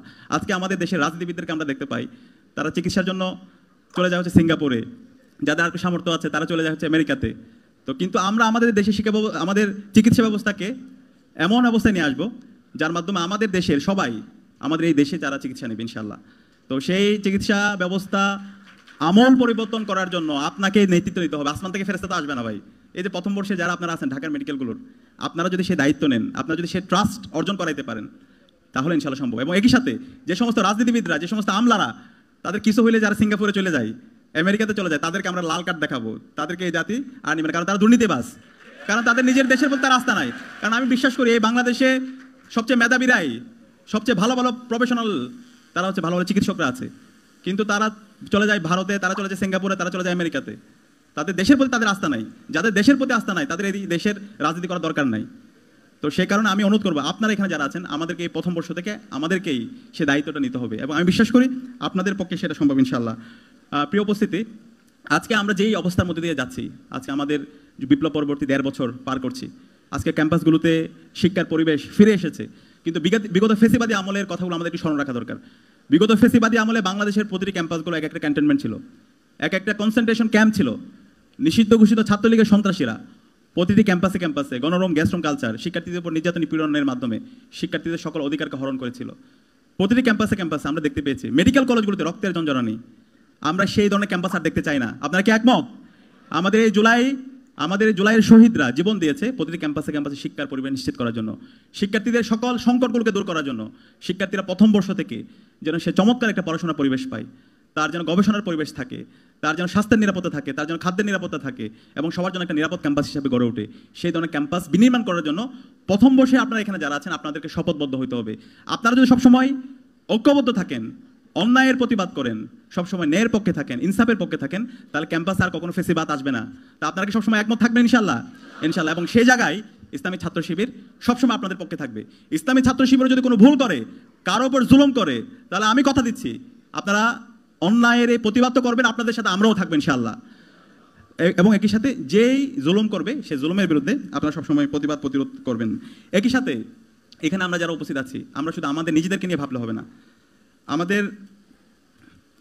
আমাদেরকে শুধু আমাদের নিজেদেরকে নিয়ে ভাবলে হবে না, আমাদের একই সাথে আমাদের সারা বিশ্বের মুসলিমদেরকে নিয়ে ভাবতে হবে। যারা আজাদী আন্দোলনের লড়াই করছে তাদেরকে নিয়ে আমাদেরকে ভাবতে হবে। ফিলিস্তিনে যারা আজাদী আন্দোলন করছে তাদের জন্য আমাদের কাজ করতে হবে, তাদের জন্য আমাদের অ্যাক্টিভিজম করতে হবে। আমরা বছরের পর বছর দেখতে পাচ্ছি ইসরায়েলি জায়নিস্টরা আমাদের ফিলিস্তিনি ভাই বোনদের উপর বোম্বিং করে হাজার হাজার আমাদের ভাই বোনকে শহীদ করেছে। আমরা আমাদের ইসমাইল হানিয়াকে হারিয়েছি, ইহিয়া সিনোয়ারকে হারিয়েছি। সারা পৃথিবীর একটা উন্মুক্ত কারাগার আজকের গাজা। এই ফিলিস্তিনের আজাদী আন্দোলনের জন্য আমাদের অ্যাক্টিভিজম করতে হবে, তাদের জন্য আমাদের লড়াই সংগ্রাম জারি রাখতে হবে। আমরা যখন জুলাই বিপ্লব যখন হচ্ছিল, আমাদের বাংলাদেশের পতাকার পাশে ফিলিস্তিনের পতাকা উড়েছিল, এবং আমরা বিশ্বাস করি খুব দ্রুত সময়ের মধ্যে ফিলিস্তিনের আজাদী আন্দোলন যারা নেতৃত্ব দিচ্ছে এবং পুরো ফিলিস্তিন মুক্ত পাবে ইনশাআল্লাহ। একই সাথে কাশ্মীরে যারা আজাদী আন্দোলন করছে, কাশ্মীরের যারা মুসলিম আছে তাদের জন্য আমাদের লড়াই সংগ্রাম জারি রাখতে হবে। যারা উইগুরের মজলুম আছে তাদের জন্য আমাদের লড়াই সংগ্রাম জারি রাখতে হবে। আরকানে যারা মজলুম আছে তাদের জন্য আমাদের লড়াই সংগ্রাম জারি রাখতে হবে। একই সাথে সুদানে গণহত্যা হচ্ছে, সেটার বিরুদ্ধে আমাদের আন্দোলন সংগ্রাম, আমাদের লড়াই জারি রাখতে হবে। এবং এই বাংলাদেশকে, এই ঢাকাকে ওয়ার্ল্ডের সলিডারিটি হাব বানাতে হবে। সারা বিশ্বে যেখানে যে মজলুমের শিকার হবে, জুলুমের শিকার হবে, তাদের পক্ষে, মজলুমের যারা থাকবে তাদের পক্ষে আমাদের দাঁড়াতে হবে, ইনসাফের পক্ষে আমাদের কথা বলতে হবে। আমরা যদি এইভাবে সারা বিশ্বের মজলুমদের পক্ষে থাকতে পারি, ইনশাল্লাহ আমরা বিশ্বাস করি আমাদের সারা বিশ্বের মজলুমরা মুক্তি পাবে ইনশাল্লাহ। এবং সেই মজলুমরাই তারা হচ্ছে আমাদের ভাই। এবং এটা হচ্ছে আমাদের ইসলামের অন্যতম একটা সৌন্দর্য। সারা বিশ্বের যারা মানুষরা আছে, সারা বিশ্বের মুসলমানরা আছে, তারা হচ্ছে একটা আমাদের দেহের মতো। সারা বিশ্বের কোনো জায়গায় কেউ যখন আক্রান্ত হবে, তখন আমার একজন আপন ভাই আক্রান্ত হলে যেভাবে আমি ব্যথিত হই, সেভাবে আমাকে ব্যথিত হতে হবে, সেভাবে আমাকে কষ্ট পেতে হবে, সেভাবে আমার প্রতিরোধ জারি রাখতে হবে। তা আমি বিশ্বাস করি আপনাদের জায়গা থেকে আপনারা সেভাবে আপনাদের প্রতিরোধ জারি রাখবেন ইনশাআল্লাহ। একই সাথে এখানে আপনারা যারা উপস্থিত আছেন, আমাদের মডার্নিটি এবং স্পিরিচুয়ালিটি দুটোর মধ্যে সমন্বয় হতে হবে। আমরা অনেক ক্ষেত্রে অতিমাত্রায় মডার্ন হতে গিয়ে আমাদের স্পিরিচুয়ালিটির জায়গায় আমরা গ্যাপ করে ফেলি। আপনার যদি স্পিরিচুয়ালিটি না থাকে, আপনি যদি আধ্যাত্মিকভাবে আপনার শূন্য অবস্থায় থাকেন, তাহলে আপনার এই মডার্নিটি আপনার একটা ডিজাস্টার কারণ হবে। তো দুইটার মধ্যে সমন্বয় হওয়ার জন্যই আমাদেরকে কাজ করতে হবে। আমরা যারা মুসলমানরা আছি, আমাদের আল্লাহর সাথে সম্পর্কের জায়গাটা সবচেয়ে শক্তিশালী করতে হবে। আল্লাহর সাথে সম্পর্কের জায়গায় যখন আপনার শক্তিশালী হবে, তখন দেখবেন যে আপনি অন্যরকম একটা প্রশান্তি খুঁজে পাবেন, আপনি কাজের মধ্যে অন্যরকম আনন্দ খুঁজে পাবেন।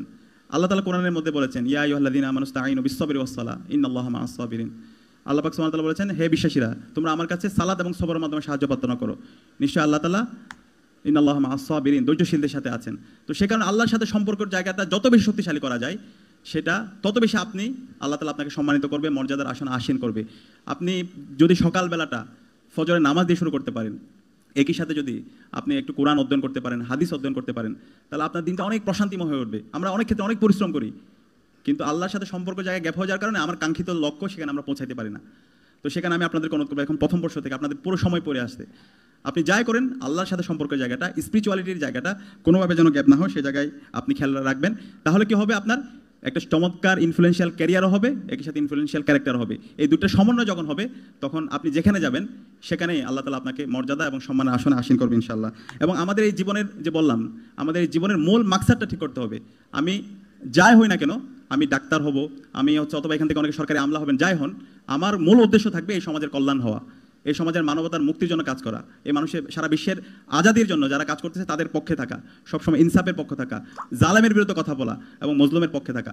এভাবে যদি আমি আমার লড়াই, প্রতিরোধ জারি রাখতে পারি, তাহলে অবশ্যই আল্লাহ পাক সুবহানাহু ওয়া তাআলা আপনাকে অনেক বেশি সম্মানের আসনে আসীন করবে। এবং একই সাথে আমাদের স্কিলগত জায়গায় সমৃদ্ধি অর্জন করা দরকার। আজকে এখানে যারা ফার্স্ট ইয়ারে আছেন, আপনাদের পুরো সময়টা পড়ে আছে। আপনাদের যারা সিনিয়র আছে, যারা ফোর্থ ইয়ার যারা হচ্ছে এখন শেষ পর্যায়ে আছে, তাদের সাথে একটু কথা বলবেন।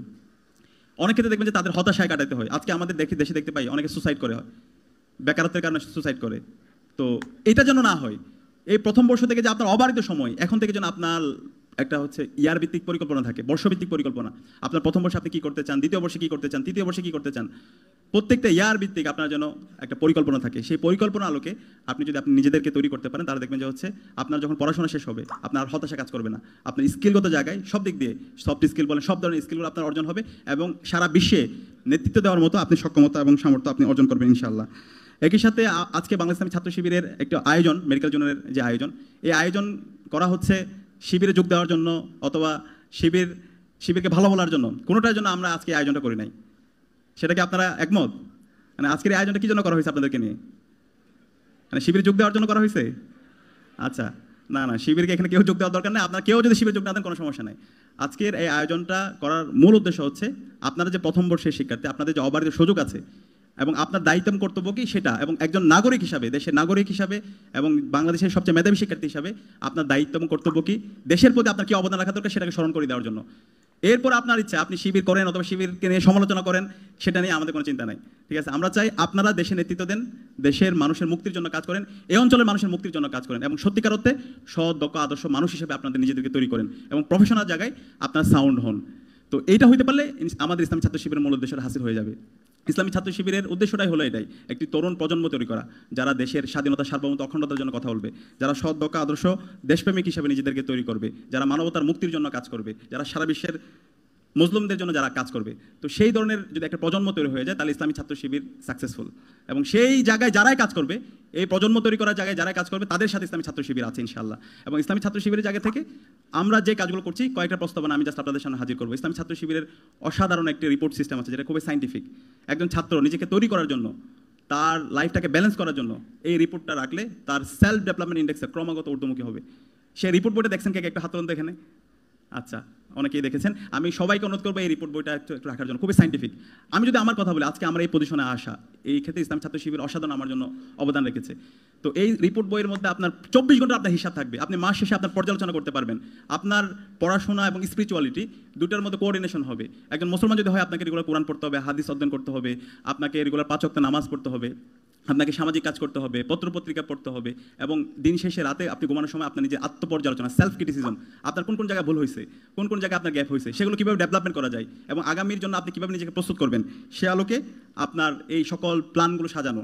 তো এইভাবে দেখবেন যে হচ্ছে আপনার পুরো লাইফের সব কিছু পরিবর্তন হয়ে যাবে। আপনার লাইফটা দেখবেন যে প্রতিনিয়ত সেলফ ডেভেলপমেন্ট ইন্ডেক্সটা বাড়তে থাকবে। তো আমি অনুরোধ করবো ইসলামী ছাত্র শিবিরের অসাধারণ রিপোর্ট সিস্টেমটা আপনারা দেখতে পারেন। একই সাথে ইসলামী ছাত্র শিবিরের সমৃদ্ধ একটা সিলেবাস আছে, যে সিলেবাসটা যদি আপনি পড়েন সেটা আপনাকে শিবির করতে হবে না, আপনি নিজের জন্য পড়েন। কারণ আমরা যারা ছাত্ররা আছে দেখা যায় শুধুমাত্র আমরা বইয়ের পড়াশোনাগুলো পড়ি, পুঁথিগত পড়াশোনাগুলো পড়ি। এগুলো পড়লে তো আপনার জন্য, আপনি সারা বিশ্বের জন্য আপনি প্রস্তুত হবেন না। আপনি যদি সারা বিশ্বব্যাপী নীতি দিতে চান, আপনার একটা হলিস্টিক নলেজ থাকতে হবে। রাষ্ট্র কীভাবে চলে সেটা আপনাকে জানতে হবে, সমাজ কীভাবে চলে সেটা আপনাকে জানতে হবে, এরপর হচ্ছে আপনার ইতিহাস সম্পর্কে আপনাকে জানতে হবে, থিওলজি আপনাকে জানতে হবে। এই সকল কিছুর একটা সমন্বয় আমাদের ইসলাম ছাত্র শিবিরের যে সিলেবাস আছে সেখানে আছে। তো আমি অনুরোধ করবো, ইসলাম ছাত্র শিবিরের ওয়েবসাইট আছে, সেই ওয়েবসাইটে আপনারা আমাদের সিলেবাসের যে লিটারেচারগুলো আছে সেগুলো দেখতে পারেন, এবং একই সাথে যে রিপোর্ট আছে সেটা আপনার নিজের উন্নয়নের জন্য আপনি রাখতে পারেন। তো আমি আপনাদের সবাইকে আজকের এই আয়োজনে অংশগ্রহণ করার জন্য ধন্যবাদ জানাচ্ছি, এবং একই সাথে আমি আবারও প্রত্যাশা রাখবো এখানে আপনারা যারা আছেন প্রথম বর্ষে আপনাদের লাইফের গোল্ডেন টাইম, এই প্রথম বর্ষ থেকেই আপনাদের জন্য পরিকল্পনা থাকে, বর্ষভিত্তিক পরিকল্পনা থাকে, এবং মূল মাকসাদটা যেন ঠিক থাকে। আপনি যাই করেন আপনার মূল উদ্দেশ্য থাকবে আল্লাহ সন্তুষ্টি অর্জন করা। সৃষ্টিকর্তা আপনাকে এই দুনিয়াতে যে জন্য পাঠিয়েছেন সেই কাজটা যেন আপনার সবসময় মাথায় থাকে, এবং আপনার এই সমাজে বেঁচে থাকাটা যেন সবাই ফিল করে। আপনি এই সমাজের যেন সোর্স অফ বেনিফিটের কারণ হতে পারেন, সোর্স অফ গুড ডিডসের কারণ হতে পারেন। আল্লাহ পাক সুবহানাহু ওয়া তাআলা আপনাদেরকে সেই ধরনের কল্যাণকামী মানুষ হিসাবে, মানবিক মানুষ হিসাবে আল্লাহ পাক সুবহানাহু ওয়া তাআলা আপনাদেরকে কবুল করুক। এই সমাজের, এই রাষ্ট্রের এবং এই জুলাই বিপ্লবের আকাঙ্ক্ষাকে ধারণ করে আগামীর বাংলাদেশ বিনির্মাণ করার আল্লাহ পাক সুবহানাহু ওয়া তাআলা আপনাদের সেই যোগ্যতা সক্ষমতা দান করুক, এবং সবাইকে ঢাকা বিশ্ববিদ্যালয় কেন্দ্রীয় ছাত্র সংসদের দাওয়াত দিয়ে এবং সকল অন্যায় এবং জুলুমের বিরুদ্ধে প্রতিরোধ জারি রাখার আহ্বান জানিয়ে আমি আমার কথা এখানে। সুপ্রিয় দর্শক, ইসলামী ছাত্র শিবির চমৎকার গতিতে এগিয়ে যাচ্ছে। দেশের প্রত্যেকটি ইস্যু নিয়ে তারা কাজ করছে। অবাক করা বিষয়, তারা দেশে বিজ্ঞানী তৈরি করার জন্য তারা বিভিন্ন ধরনের আয়োজন করতেছেন, আপনারা দেখতে পাচ্ছেন, এবং চিকিৎসা বিজ্ঞান বিভিন্ন বিষয় নিয়ে তারা একের পর এক ধাপে ধাপে তারা অসাধারণ আয়োজন করে যাচ্ছেন। আমরা এটিকে আসলে দেশের অসাধারণ অর্জন হিসেবে, ইসলামী ছাত্র শিবিরের অসাধারণ অর্জন হিসেবে আমরা দেখছি। সুপ্রিয় দর্শক, বিষয়টি আপনারা কীভাবে দেখছেন অবশ্যই আপনাদের মূল্যবান মন্তব্য কমেন্ট বক্সে জানাবেন। সবসময় সত্য নির্ভেজাল তথ্য পেতে স্বাধীন বাংলা টিভি ইউটিউব চ্যানেলটি সাবস্ক্রাইব করে আমাদের সাথে থাকুন। আসসালামু আলাইকুম রহমতুল্লাহি ওয়া বারাকাতুহু।